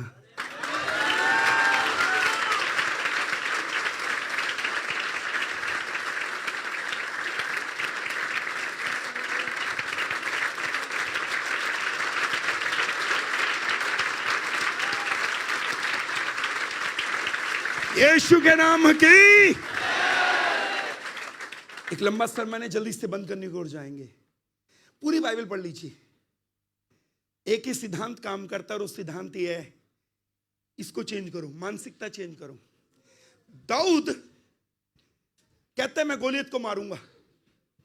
हिंदी की बाइबल को अगर आप ध्यान से पढ़ें तो गोलियत की हाइट हिंदी की बाइबल में 9 फीट से ऊपर लिखी हुई है। हिंदी की बाइबल को पढ़ने से मालूम पड़ता है गोलियत की हाइट 9 फीट से ज्यादा है। 57 केजी की उसने जैकेट पहनी हुई है। हिंदी की बाइबल में लिखा है 57 केजी की गोलियत ने जैकेट पहनी हुई है। ओके, 7 केजी उसके भाले की निब का वेट लिखा है बाइबल में, चोंच का वजन। 9 फुट से हाइट ज्यादा, 57 किलो की जैकेट पहनी है, निब का वेट, भाले की चोंच का वजन 7 किलो से ज्यादा है। एक विशाल काया व्यक्ति इस्राएलियों को आगे ललकारता है, एक व्यक्ति तुम में से युद्ध करे, वो हारा तो तुम हमारे गुलाम, मैं हारा तो हम तुम्हारे गुलाम हो जाएंगे। हिंदी की बाइबल में अगर आप पढ़ें, बाइबल कहती है शाऊल हाइट में इतना बड़ा था, बाकी सब लोग उसके कंधे तक आते थे। लेकिन अगर आप 1 शामुएल 17वां अध्याय, अभी नहीं पढ़ेंगे, मैं पढ़ रहा हूं आपके लिए, आप घर जाके पढ़ लेना। अगर आप 10वां आयत पढ़ें तो यहां लिखा है 11वीं आयत में, उस फिलिस्ती की बातों को सुनकर शाऊल और समस्त इजरायलियों का मन कच्चा हो गया और वे अत्यंत डर गए। शाऊल के बाकी लोग कहने तक आते हैं, लेकिन गोलियत की बात सुनकर उसका भी मन कच्चा हो गया, वो डर गया। इन दिनों में क्या, अत्यंत डर गए। छोटा बच्चा दाऊद आगे कहता है मैं मार दूंगा उसको, मैं उसको मार दूंगा, मैं उसको खत्म कर दूंगा। ये बच्चा गया, हाथ में गोफन और पत्थर लेकर गया। सुनिए, बहुत महत्वपूर्ण बात आपके काम आएगी। एक्चुअल में इजरायली लोग डर क्यों गए? साथ वाले को पूछो, साथ वाले को प्लीज पूछो, साथ वाले को पूछो, बोलो, असल कारण क्या है जिससे इजरायली डर गए? बोलो, असल कारण क्या है जिससे इजरायली डर गए? इतना धीरे नहीं पूछ सकते आप, जोर से पूछे, असल कारण क्या है जिससे इजरायली डर गए? जानना चाहते हो? एक बार हालेलुया बोलना पड़ेगा। सुनिए, जल्दी से वचन की ओर आगे बढ़ेंगे। असल कारण यह है, इजरायली उस पहाड़ी की चोटी पे खड़े होते हैं और गोलियत को सामने देखकर ये हर रोज गोलियत को मेजर करके आते हैं, उसकी पैमाइश लेकर आते हैं। बाइबल में तो लिखा, पर मैं विश्वास करता हूं। साथ वाले ने बोला, सैमसन क्या हुआ? सैमसन क्या हुआ? तूने कभी इतना बड़ा भाला देखा? साइमन कहता होगा, भाला छोड़, तलवार देख। फिलिप कहता होगा, अरे तलवार की बात कर रहा है तू, जैकेट देख, जैकेट। साथ वाला कहता होगा, ढाल देख, ढाल। ये हर रोज जाते हैं, गोलियत को मेजर करके आते हैं, वो कितना बड़ा है, उसकी भाला कितना बड़ा है, उसकी तलवार कितनी बड़ी है।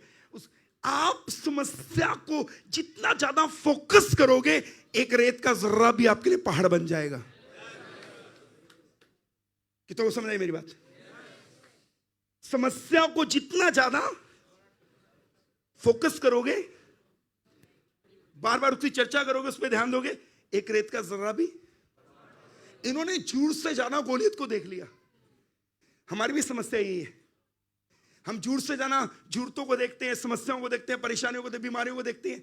अरे कई लोगों को तो एक छोटी सी रिपोर्ट नॉर्मल आई, साथ ही गूगल कर लिया।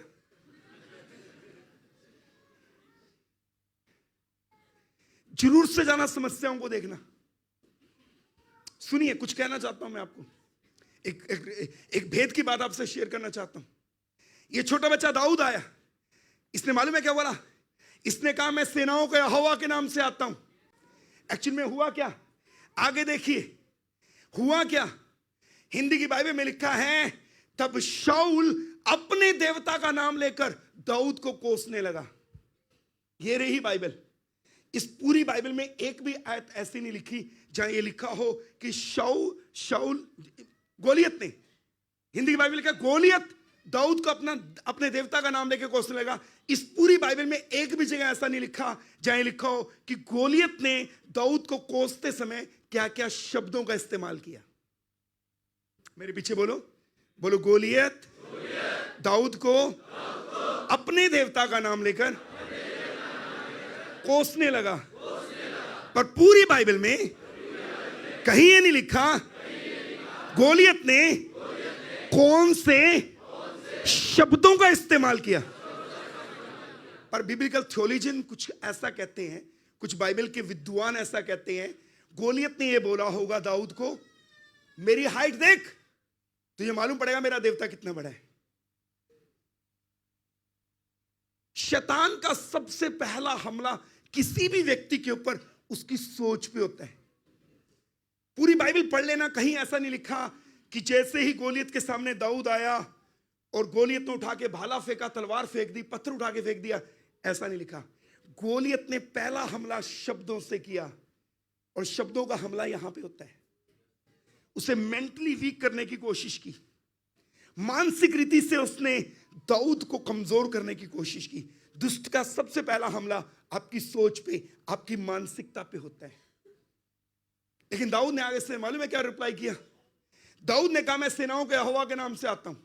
मैंने 6-7 बाइबलें पढ़ी, अलग अलग नोट्स पढ़े, तो मुझे पता चला एक्चुअल में दाऊद ने ये क्यों कहा मैं सेनाओं के यहोवा के नाम से आता हूं। एक्चुअल दाऊद गोलियत को ये कहना चाह रहा है, तेरा देवता बड़ा होगा, तू भी हाइट में बड़ा होगा, तेरी तलवार भी बड़ी होगी, तेरा भाला भी बड़ा होगा, तेरी ढाल भी बड़ी होगी। लेकिन मैं तुझे बता देता हूं, जिसके नाम से मैं आता हूं वो तुझसे भी कहीं बड़ा है और तेरे देवता से भी कहीं बड़ा है।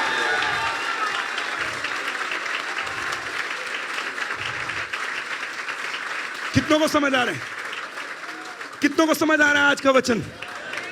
कितनों को समझ आ रहा है आज का वचन? बोलिए हालेलुया, हालेलुया। दाऊद ये कहना चाहता है, तेरा देवता बड़ा होगा, तू भी बड़ा होगा, तेरी ढाल भी बड़ी होगी, तेरा भाला भी बड़ा होगा, तेरी हाइट भी बड़ी होगी, तेरी जैकेट भी बड़ी होगी। पर देख, जिसके नाम से मैं आ रहा हूं उससे बड़ा कोई भी नहीं है। बोलिए हालेलुया। कितनों को कलाम समझ में आ रहा है आज? कालेब ने क्या कहा? वहां के लोग पर उनसे बड़ा। कितनों को रेवलेशन समझ आ रहा है? कितनों से पवित्र आत्मा आज बात कर रहा है?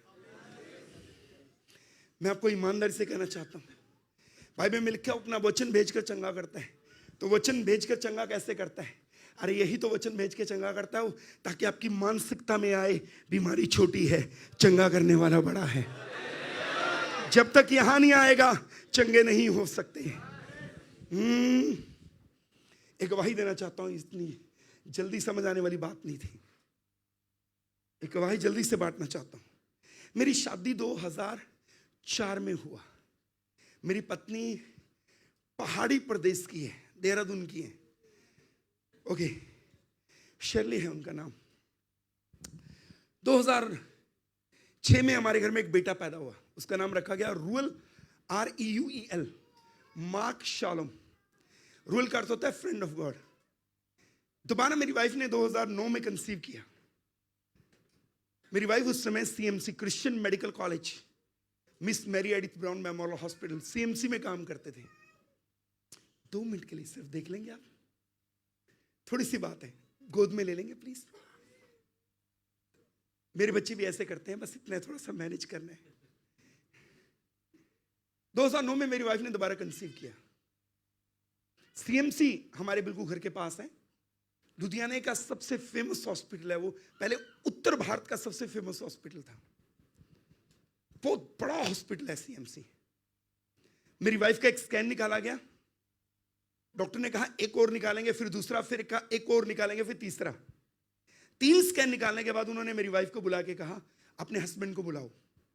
मैं अस्पताल गया। उन्होंने कहा मां के पेट में जो बच्चा है वो मर गया है, बच्चा मर चुका है, कोई हार्ट बीट नहीं है, एडमिट कराऊं ताकि बच्चा निकाल दिया जाए। मैंने ये बात सुनने के बाद डॉक्टर से कहा प्लीज थोड़ा सा समय दे दीजिए, हम वापिस आते हैं, आपको अपना डिसीजन बताते हैं। मैं मेरी वाइफ को लेकर घर चला गया। हमारे चर्च में CMC से MBBS किया हुआ एक डॉक्टर है, उनका नाम है डॉक्टर अंजना दबोरा शामवल।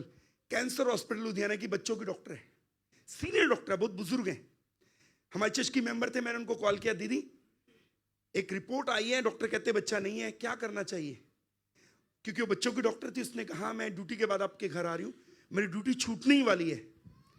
वो जल्दी से छुट्टी, अपनी ड्यूटी पूरी करके जैसे छुट्टी हुआ हमारे घर आए, सीधे हमारे घर आए। मैंने उन्हें, अपनी वाइफ को, डॉक्टर साहब को, डॉक्टर अंजना दबोरा शामल को गाड़ी में बिठाया। हम सेकंड ओपिनियन लेने चले गए डॉक्टर के पास। जिस जगह पे मैं रहता हूं उस इलाके में एक बहुत सीनियर अनुभवी रेडियोलॉजिस्ट हैं, हम उनके पास गए। उन्होंने स्कैन निकाल के, मैंने पूछा सर कितना पैसा हुआ? बोले आपसे कोई पैसा नहीं लेना। मैंने बोला क्यों? क्योंकि उन्होंने पूछा था मैं क्या करता हूं। मैंने कहा था मैं पादरी हूं। मैंने कितना पैसा हुआ? कहते आपसे कोई पैसा नहीं लेना, पादरी साहब हैं। ओके। मैंने बोला रिपोर्ट? कहते लेकिन मैं आपको एक सलाह देता हूं, आपने उसको मानना है। मेरी जिंदगी में पहली बार किसी ने मुझे लुधियाना में मूर्ख कहा। उस डॉक्टर ने मुझे जोर से कहा मूर्खता नहीं करते, मूर्ख मत बनो, जाओ अपनी वाइफ को एडमिट कराओ, क्योंकि बच्चा तो कब का मरा हुआ है, सेप्टिक हो जाएगा। ये सुनने के बाद हम अपने घर आए। CMC की 3 और एक वो रिपोर्ट मेरे हाथ में थी। हम घर आए, मेरी वाइफ परेशान थी, हमने दुआ की। मैंने मेरी वाइफ के पेट पे हाथ रखा। मैंने बोला प्रभु मैं नहीं जानता बेटा या बेटी, और मैं जानना भी नहीं चाहता, और एक प्रॉमिस है मेरा आज, ये बच्चा ठीक ठाक पैदा हो मैं इसको आपको दे दूंगा। ये दुआ करने के बाद मेरी वाइफ अपने रूम में चली गई और शायद वो रो के थोड़ा सो गई। मैं अपने प्रेयर रूम में गया, लगभग पूरी रात वहां प्रेयर करता रहा, बीच बीच में आता जाता रहा, लगभग पूरी रात वहां प्रेयर में बिताई मैंने। सुबह मैंने मेरी वाइफ से पूछा क्या लग रहा है, कह रही रात को सोई नहीं मैं। मैंने क्या हुआ, कहती कोई ना मेरी कोख में ना अंदर से लात मारता रहा। सुनिए पूरी बात सुनिए, हमारी फाइल के ऊपर पहले दिन ही लिख दिया था ड्यू डेट कब है। आजकल जब भी आप चेकअप कराते हैं ना प्रेगनेंसी होने के बाद, तो आपकी ड्यू डेट बता देते हैं वो। उन्होंने ड्यू डेट पहले से लिखी हुई थी। सेम ड्यू डेट पे हम लोग हॉस्पिटल पहुंचे। मुझे बहुत लोगों ने डराया, बच्चा अब नॉर्मल होगा, पागल होगा, उसके अंग नहीं बनेंगे, ये नहीं है वो नहीं है, ना जाने क्या क्या कहा। मैं अपनी वाइफ को कभी नहीं बताता था। फाइनली उनको ओटी में लेकर गए। मैं बाहर गैलरी ऐसी एमसी की दीवार की तरफ मुंह करके मैं घुटने टेक कर रो रो के कह रहा हूं, खुदा बाप मैं जानता हूं आप महान परमेश्वर हैं, आपके तुल्य कोई नहीं है, आप रचना करने वाले, आप मां के गर्भ में हड्डियां बना देते हैं, आपके लिए कोई काम कठिन नहीं। मैं जानता हूं आप महान परमेश्वर हैं। मैं बार बार दीवार की तरफ मुंह करके अपने परमेश्वर की प्रेजिंग कर रहा हूं और प्रेयर कर रहा हूं, प्रभु आप महान परमेश्वर हैं, आप महान परमेश्वर हैं, आप सामर्थ्य हैं, आपके समान और कोई नहीं। मैं ऐसे जोर जोर से प्रेजिंग कर रहा हूं। कुछ देर के बाद एक स्टाफ नर्स आई, मेरे कंधे को थपथपाया, खड़े हो जाओ। मैं खड़ा हो गया। एक कपड़ा हटाया उन्होंने, उसमें एक लड़का था। कहती देखो, मैंने उनसे पूछा ये बच्चा किसका है? कहती कितना मजाक करते हो आप, औरत अपनी अपने घर से आप लेकर आते हो, बच्चा हमसे पूछते हो किसका है।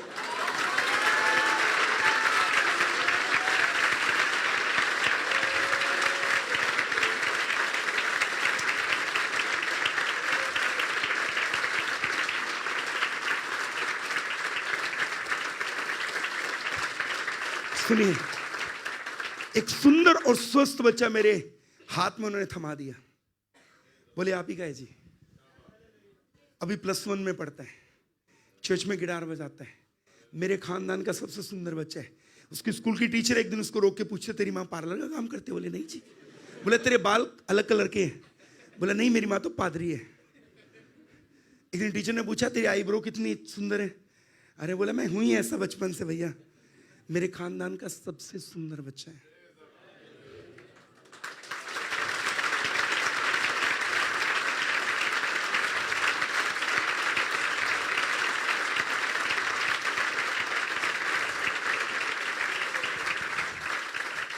बीमारी छोटी है, कर्जा छोटा है, गरीबी छोटी है, बंधन छोटे हैं, मुसीबतें छोटी है, चुनौतियां छोटी हैं, मुश्किलें छोटी हैं, मेरा खुदा कहीं बड़ा और महान है। Hallelujah, hallelujah. यीशु जैसा, यीशु जैसा, यीशु जैसा कोई, यीशु जैसा कोई नहीं, यीशु जैसा कोई नहीं, यीशु जैसा कोई नहीं, यीशु जैसा, यीशु जैसा। हालेलुया। बोले अपनी मानसिकता बदलनी है, बोले इसको बदलना है, खुदा को लेकर। जब तक इसको नहीं बदलोगे हालात नहीं बदलने वाले। बोलो इसको बदलो। बोलिए आमीन, ऊंची आवाज से बोलिए आमीन, फिर से बोलिए आमीन। कितनों को आज का कलाम समझ आ रहा है? 2 मिनट बोल सकते हैं, मात्र 2 मिनट है समय। ओके जी, इससे पहले कि हम वचन को बंद करें, हम इसको बंद करने की ओर चलें, मैं यीशु नासरी के नाम से यहाँ कुछ कहना चाहता हूं।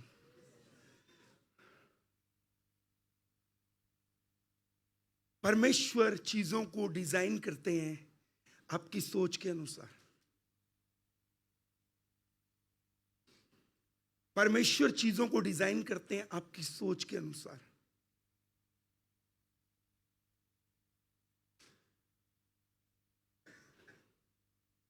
आपकी सोच क्या है, उसके अनुसार चीजों को डिजाइन करते हैं। नेल्सन मंडेला ने कहा, आप जो सोचते हैं आप वो बोलते हैं, जो आप बोलते हैं एक दिन आप वो बन जाते हैं। जो आप सोचते हैं वो आप बोलते हैं, जो आप बोलते हैं एक दिन आप वो बन जाते हैं। और मैं इस प्रकार से कहता हूं, वो मत बोलो जो आप देख रहे हैं, वो बोलो जो देखना चाहते हैं।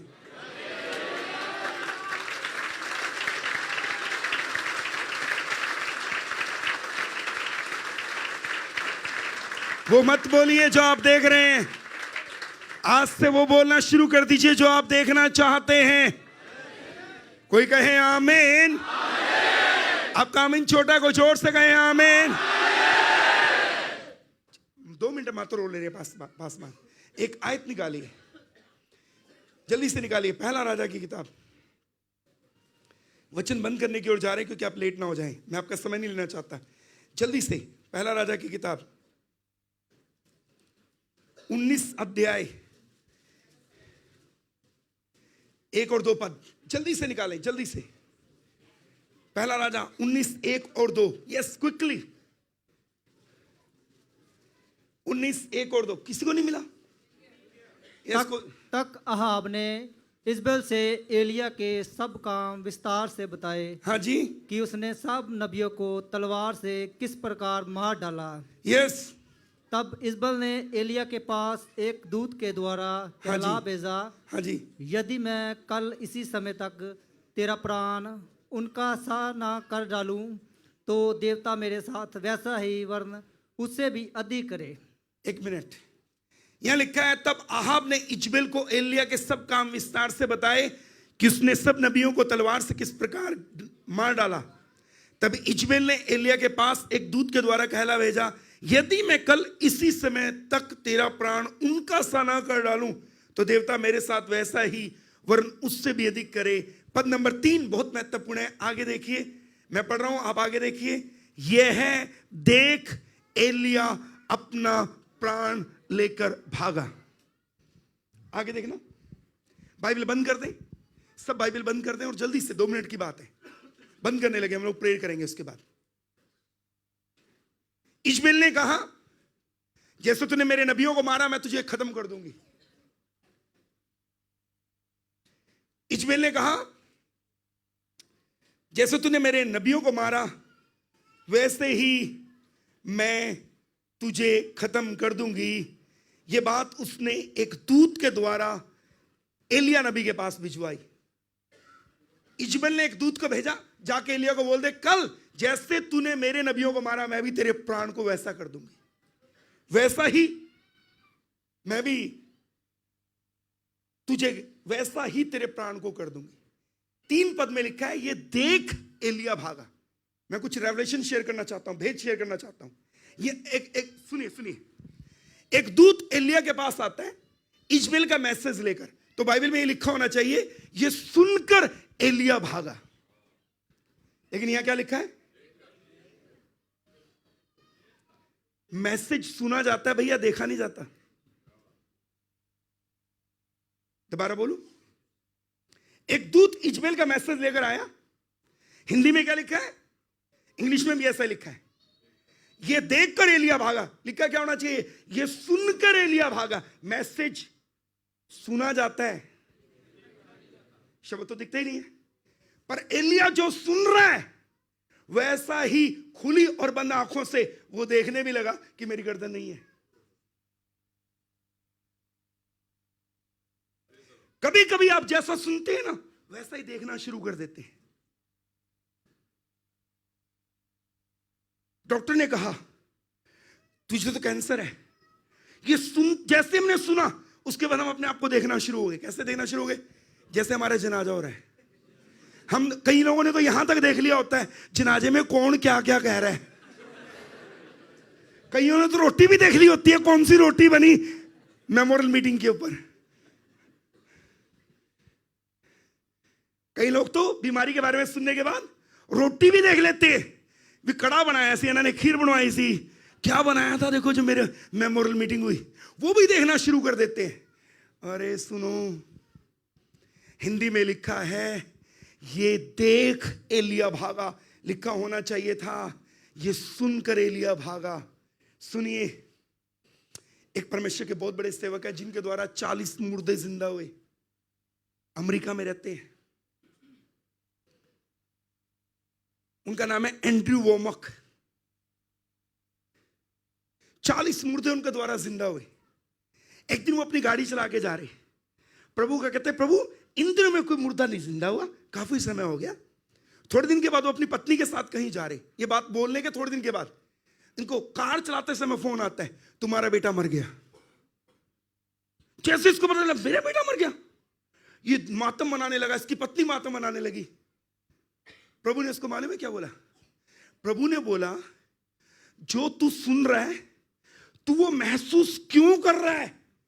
जब पहले 39 जिंदा हो गए, एक और भी हो सकता है, मेरे लिए कोई काम, मेरे लिए गिनती कोई मैटर नहीं करती।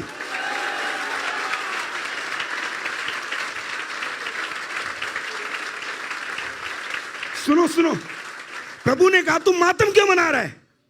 तुम सुनते ही मैं से तुम मातम मना रहा है, इसका अर्थ है जो तूने सुन लिया वो तूने महसूस कर लिया कि जैसे तेरा बेटा मर ही गया है। प्रभु कहते हैं मेरे लिए काउंटिंग मैटर नहीं करती, मातम मनाना बंद कर। इसने अपने पति को बोला कोई बात नहीं, हम अस्पताल चलते हैं। ये लोग अस्पताल पहुंचे, इनके बेटे को मोर्चरी के अंदर निस्वस्त्र मोर्चरी में लिटाया, उसके ऊपर एक चद्दर डाली हुई थी, अंगूठे के ऊपर टैग लगा हुआ। ये जाकर अस्पताल के रिसेप्शन पे कहते हैं हमें अपना बेटे से मिलना है। बोले मोर्चरी में, बोले ले चलो वहां। इनको इनके बेटे के पास लेके गए। जैसे मोर्चरी को खोला, बेटे के अंगूठे पे उसका नाम लिखा हुआ। इन्होंने अपने बेटे को बोला चला घर चलते हैं। वो उठा और उससे उठाकर अपने घर ले आए।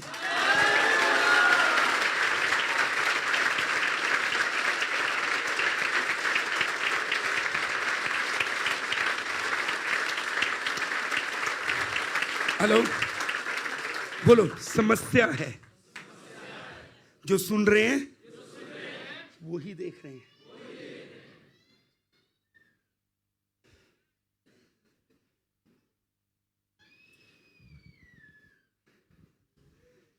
कितनों को समझ आया वचन? कितनों को समझ आया? बोलिए हालेलुया। फिर से बोलो, बोलो बोल बोलो बोलो वो। अरे मैं कुछ और बुलवाना चाहता हूं, मौका तो दो मुझे कुछ कहने का। बोलो वो मत बोलो जो आप देख रहे हैं, वो बोलो जो देखना चाहते हैं। फिर से बोलो वो मत बोलो जो आप देख रहे हैं, वो बोलो जो आप देखना चाहते हैं। आखिरी बार बोलो, जो आप, वो मत बोलो जो आप देख रहे हैं, वो बोलो जो आप देखना चाहते हैं। बोलिए आमीन, बोलिए आमीन, हाथ उठाकर बोलिए आमीन। Hallelujah, hallelujah, hallelujah. यीशु के नाम की, यीशु के नाम की, यीशु के नाम की। बिशप आर्च बिशप बेंसन एडा होसा एक मीटिंग लेने अपने देश से बाहर गए। उनको फोन आता है तुम्हारी मां मर गई। बोले कब आना? बोला 10 दिन बाद आऊंगा। बोले मां का क्या करना है? मोर्चरी में रखते हैं। बोला नहीं, उसको मेरे बेड पे लिटा दो। आर्च बिशप बेंसन एडा होसा कहते हैं मेरी मां को मेरे बेड पे लिटाओ। उनके घर जो उनके आसपास थे वो लोग कहने लगे, उनकी मां के आसपास, अरे उसमें से बदबू आएगी। बोला मां मेरी है, तुम्हारी नहीं। जो मैंने कहा वो करो, उनको मेरे बेड पे लिटाओ। बेड पे लिटा दिया। क्या पहला चमत्कार, 10 दिन तक उस बॉडी में से बदबू नहीं आई। यहां से जाने के बाद गूगल सर्च कर लो, आपको मिल जाएगा, सेम गवाही मिल जाएगा। पहला चमत्कार, बॉडी में से बदबू नहीं आई। दूसरा चमत्कार, 10 दिन के बाद जैसे ही आर्च बिशप बेंसन एडा होसा अपने देश वापिस लौटते हैं, ड्राइवर को कहते हैं एयरपोर्ट से निकलते मेरे घर लेके जा। घर लेके गए, घर में घुसते कहते हैं मम्मी मैं आ गया हूं, एक गिलास पानी तो देना। मां उठ के कहती बेटा वेलकम, अभी लेकर आई तेरे लिए।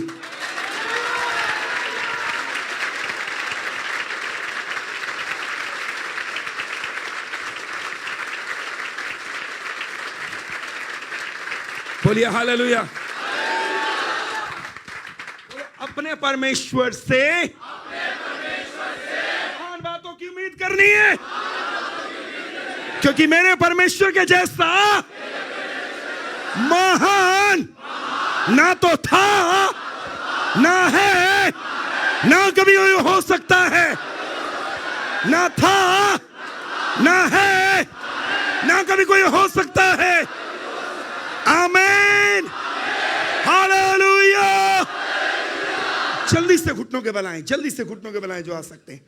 हम दुआ में चलेंगे। यस, ओ एक लंबा सरमन था लेकिन मैंने उसको कट कर दिया, क्षमा करें। फिर कभी खुदा ने मौका दिया तो हम जरूर सुनेंगे। यस, जो आ सकते हैं अपने घुटनों के बल आएं, अपनी घोषणाएं करें, अपने मुंह से बोलना शुरू कर दें। यस यस, अपने मुंह से बोलना शुरू कर दें। मेरी तरफ देखिए, मेरी तरफ देखिए, मेरी तरफ देखिए। एक मिनट के लिए, मात्र एक मिनट के लिए मेरी तरफ देखिए। हम बंद करने लगे। मेरी तरफ देखिए प्लीज, कुछ कहना चाहता हूं मैं। आगे देखिए, बाइबल में, मैं बाइबल पढ़वाऊंगा नहीं, मरकुस की किताब 10 अध्याय के, अगर आप आगे पढ़ेंगे 40 पद से आगे, एक अंधा यीशु को बार बार पुकारता है, हे दाऊद की संतान मुझ पे। एक ही लाइन को बार बार बोला, लोगों ने चुप कराया। लाइन वही है, थोड़ा और ऊंचा बोलने लगा। स्वर्गदूत स्वर्ग में एक ही लाइन को बार बार बोलते हैं, पवित्र पवित्र पवित्र। जब से स्वर्गदूत अस्तित्व में आए, एक ही लाइन को बार बार बोल रहे हैं। ना खुदा सुन के बोर हुआ, ना वो बोल के बोर हुए। सुनिए, यहोशापात 2 इतिहास 20 अध्याय में अपने घर से बाहर निकलता है, युद्ध के मैदान में जाता है, 2 लाइनों का गीत गाता है, यहोवा का धन्यवाद करो, उसकी करुणा। इतना बड़ा राजा उसके पास, दाऊद के घराने से आता है, इतने जबूर थे उसके पास, सुलेमान के, दाऊद के और कई लोगों के लिखे। क्या वो उस गीत को पूरा नहीं करवा सकता था?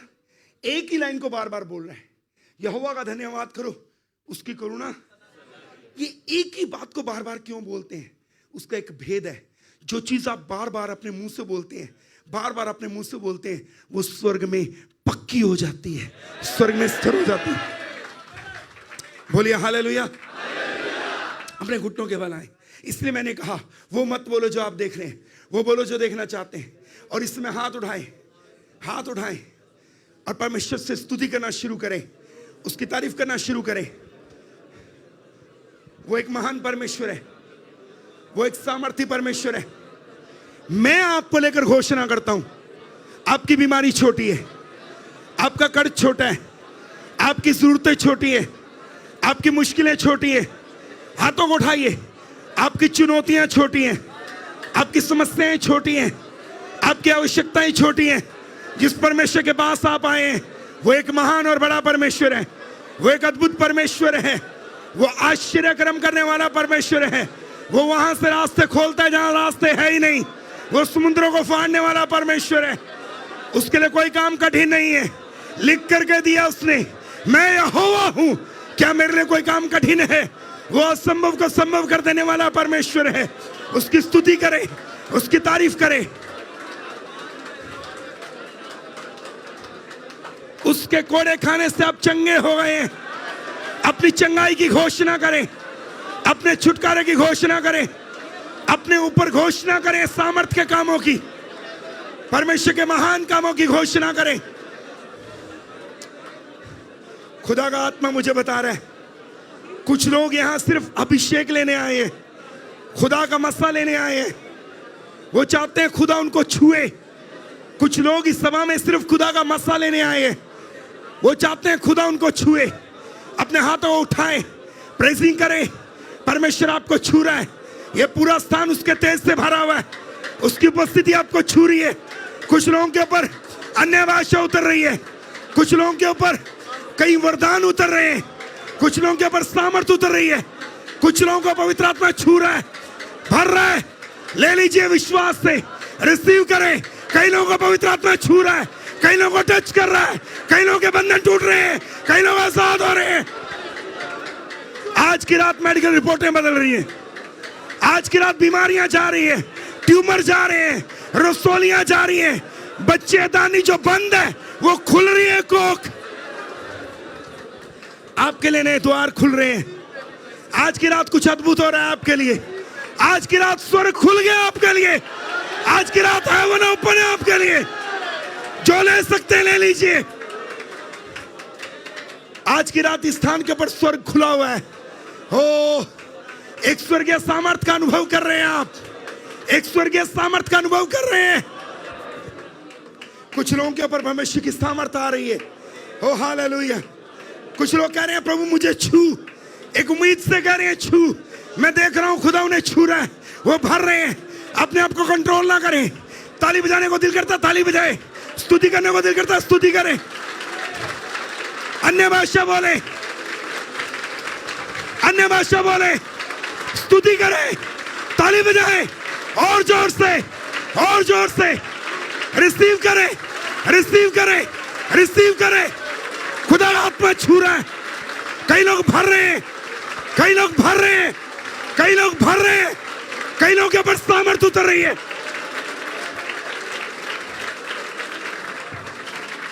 यीशु नाम को ऊंचा उठाएं, यीशु नाम को लिफ्ट अप करें। चुप ना रहें, ताली बजाएं और जोर से, अन्य भाषा बोले, प्रेजिंग करें, और जोर से तारीफ करें, और जोर से स्तुति करें।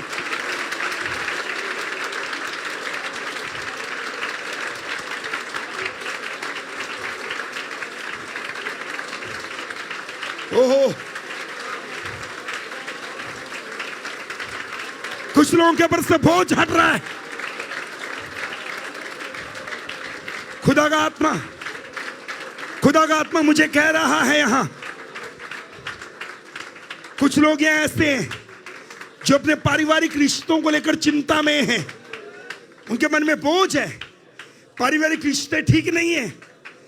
उनके मन में बोझ है अपने टूटे हुए रिश्तों को लेकर।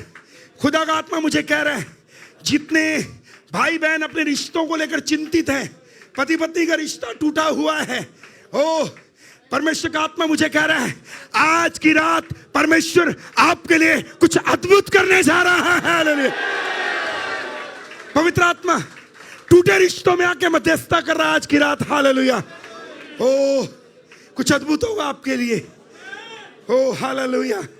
खुदा का आत्मा मुझे कह रहा है ओ कुछ जवान बेटे बेटियां यहां पर ऐसे हैं जो अपने जीवन को पवित्र जीवन करके जीना चाहते हैं अपने प्रभु के लिए, लेकिन हमेशा वो गिर जाते हैं। खुदा का आत्मा मुझे कह रहा है आज रिसीव कीजिए, रिसीव कीजिए। आपके ऊपर एक अभिषेक आ रहा है। आज के बाद आप स्थिर कर दिए जाएंगे।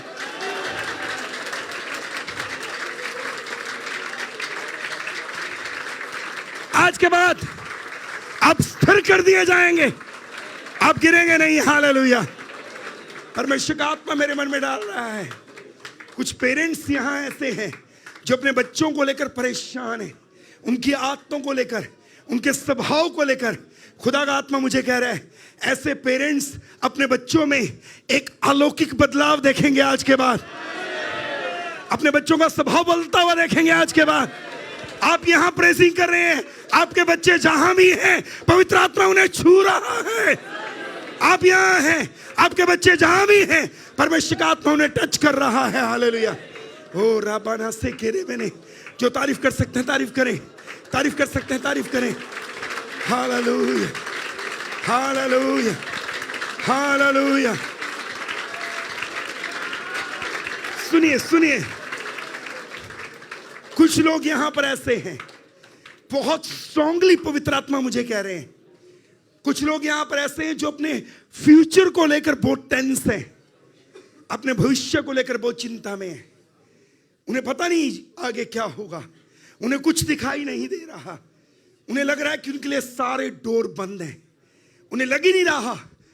ओह वो परेशान है, अपने फ्यूचर को लेकर वरीड है।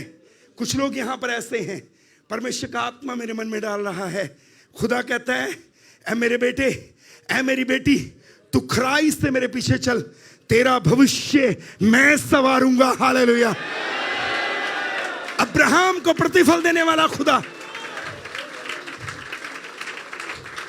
खुदा मुझे कह रहे हैं अब्राहम विश्वास से मेरे पीछे चला, मैंने उससे प्रतिफल दिया। तू मेरे पीछे पवित्रताई से चल, विश्वास से चल, मैं तुझे प्रतिफल दूंगा। हालेलुया। आप जो चिंतित हैं अपने फ्यूचर को लेकर, आज की रात पवित्र आत्मा मुझे स्ट्रांगली कह रहा है खुदावन आपके लिए ऐसे डोर्स को ओपन कर रहा है, ना आपने प्लान किए, ना आपने कभी सोचे। हालेलुया। ना आपने प्लान किए, ना कभी आपने सोचे। खुदावन आपके लिए ऐसे डोर्स ओपन कर रहा है। हालेलुया। हो राबाना से खेरे बने। हाँ, मैं आत्मा में महसूस कर सकता हूं परमेश्वर के दास और दासी के लिए और उनके बच्चों के लिए। पास्टर जी, पवित्र आत्मा ने आपके मुंह से निकलवाया, ये एक इंटरनेशनल चर्च है। पास्टर जी, खुदा का आत्मा मेरे हृदय में डाल रहा है कि मैं आपको बोलूं, आपको इस देश के लिए ही नहीं बुलाया खुदा ने, आपको राष्ट्रों के लिए बुलाया है, देशों के लिए बुलाया है।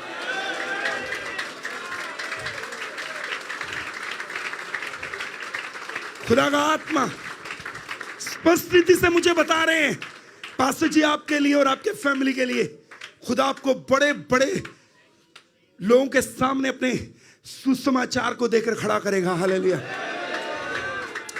आप बड़ी बड़ी स्थानों पे खड़े होंगे, कई बड़े बड़े देशों में खुदा आपको सामर्थी एक नबी, एक अगुवे के रूप में इस्तेमाल करेगा। हालेलुया। पासवान, आपकी मिनिस्ट्री और आपकी कॉलिंग बहुत बड़ी है।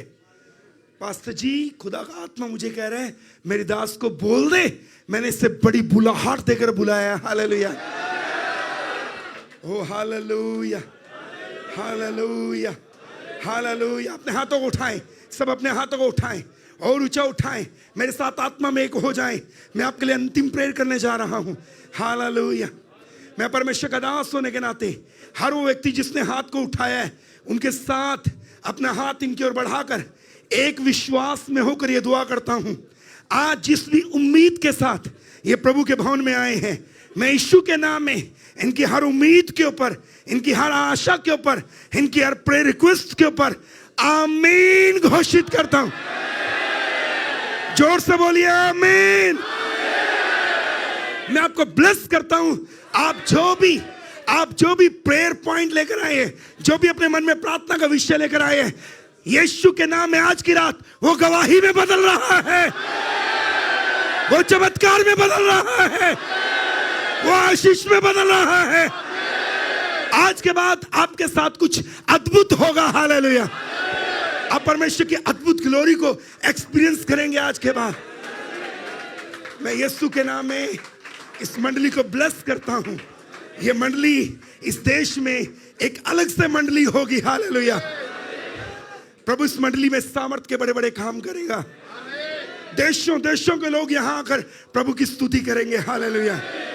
प्रभु धन्यवाद, तूने अपने लोगों को ब्लेस किया, दुआओं को सुना, उत्तर दिया।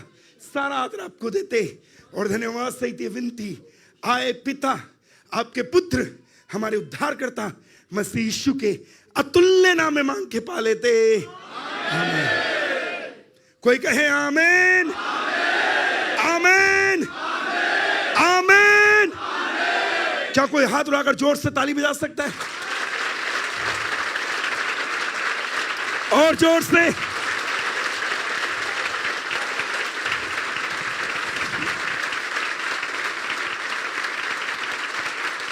सुनिए सुनिए सुनिए, खुदा मुझे कह रहे हैं जब आप ताली बजा के प्रभु की स्तुति कर रहे थे ना, कईयों की रिपोर्टें बदल गई हैं।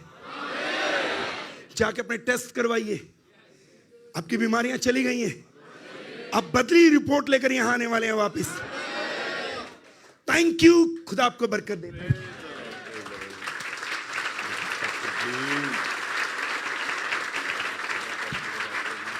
मेरे पास शब्द नहीं है आपका थैंक यू करने के लिए।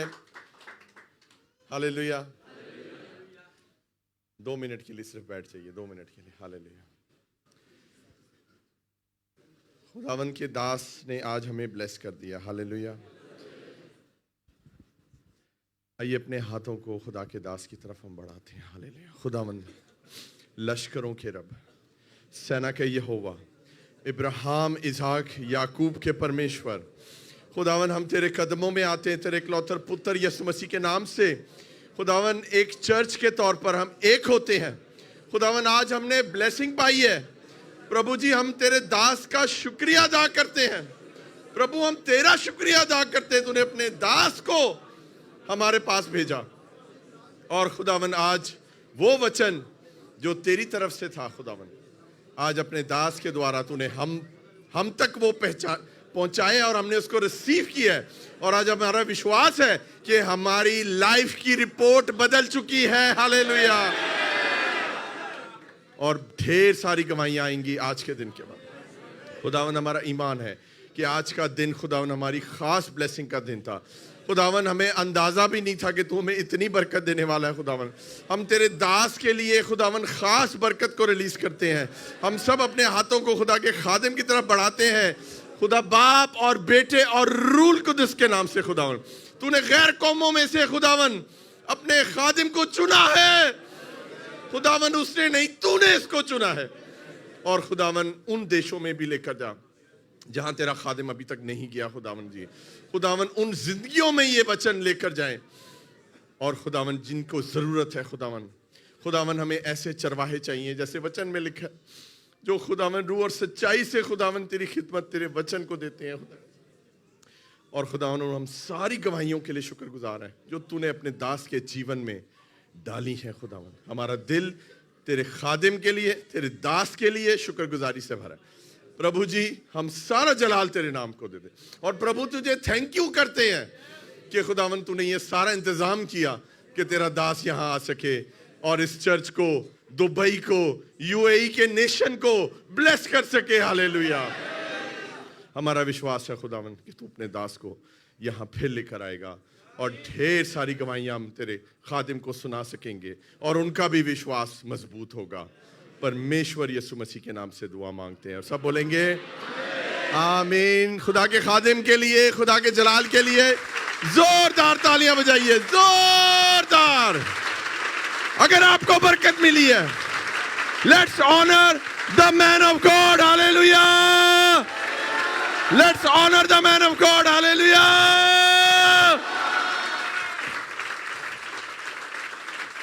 कितने लोग चाहते हैं खुदा के खादिम दोबारा इस चर्च में आए? आपकी तालियां बताएंगी। पास्टर जी दोबारा आना पड़ेगा।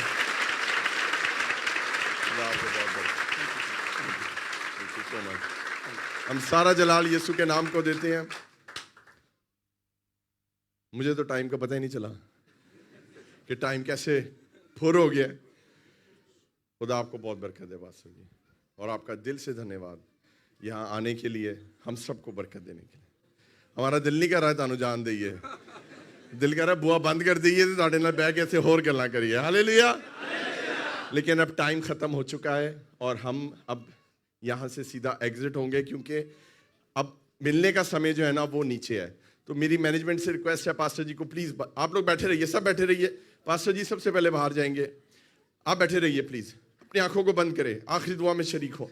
ऐ हमारे बाप, तू जो आसमान पर है, तेरा नाम पाक माना जाए, तेरी बादशाही आए, तेरी मर्जी जैसे आसमान पर पूरी होती ज़मीन पर भी हो। हमारे रोज़ रोटी आज हमें दे, और जिस तरह हम अपने कर्जदारों को माफ़ करते हैं, तू भी हमारे कर्ज हमें माफ़ कर। हमें आज़माइश में न डाल, बल्कि बुराई से बचा, क्योंकि बादशाह, कुदरत और जलाल हमेशा तेरी है। अब हमारे खुदा यीशु मसीह का फजल, खुदा बाप की मोहब्बत, पाक रूह की रफ़ाकत और शराकत तब से लेकर दुनिया के कुल ईमानदारों के साथ, खासकर हम सब के साथ हमेशा हमेशा होती रहे। आमीन। आबादत हो चुकी है, आप सलामती से जा सकते हैं। जैसा कि हमारी रूटीन है ऑलरेडी, उसी रूटीन को हम फॉलो करेंगे।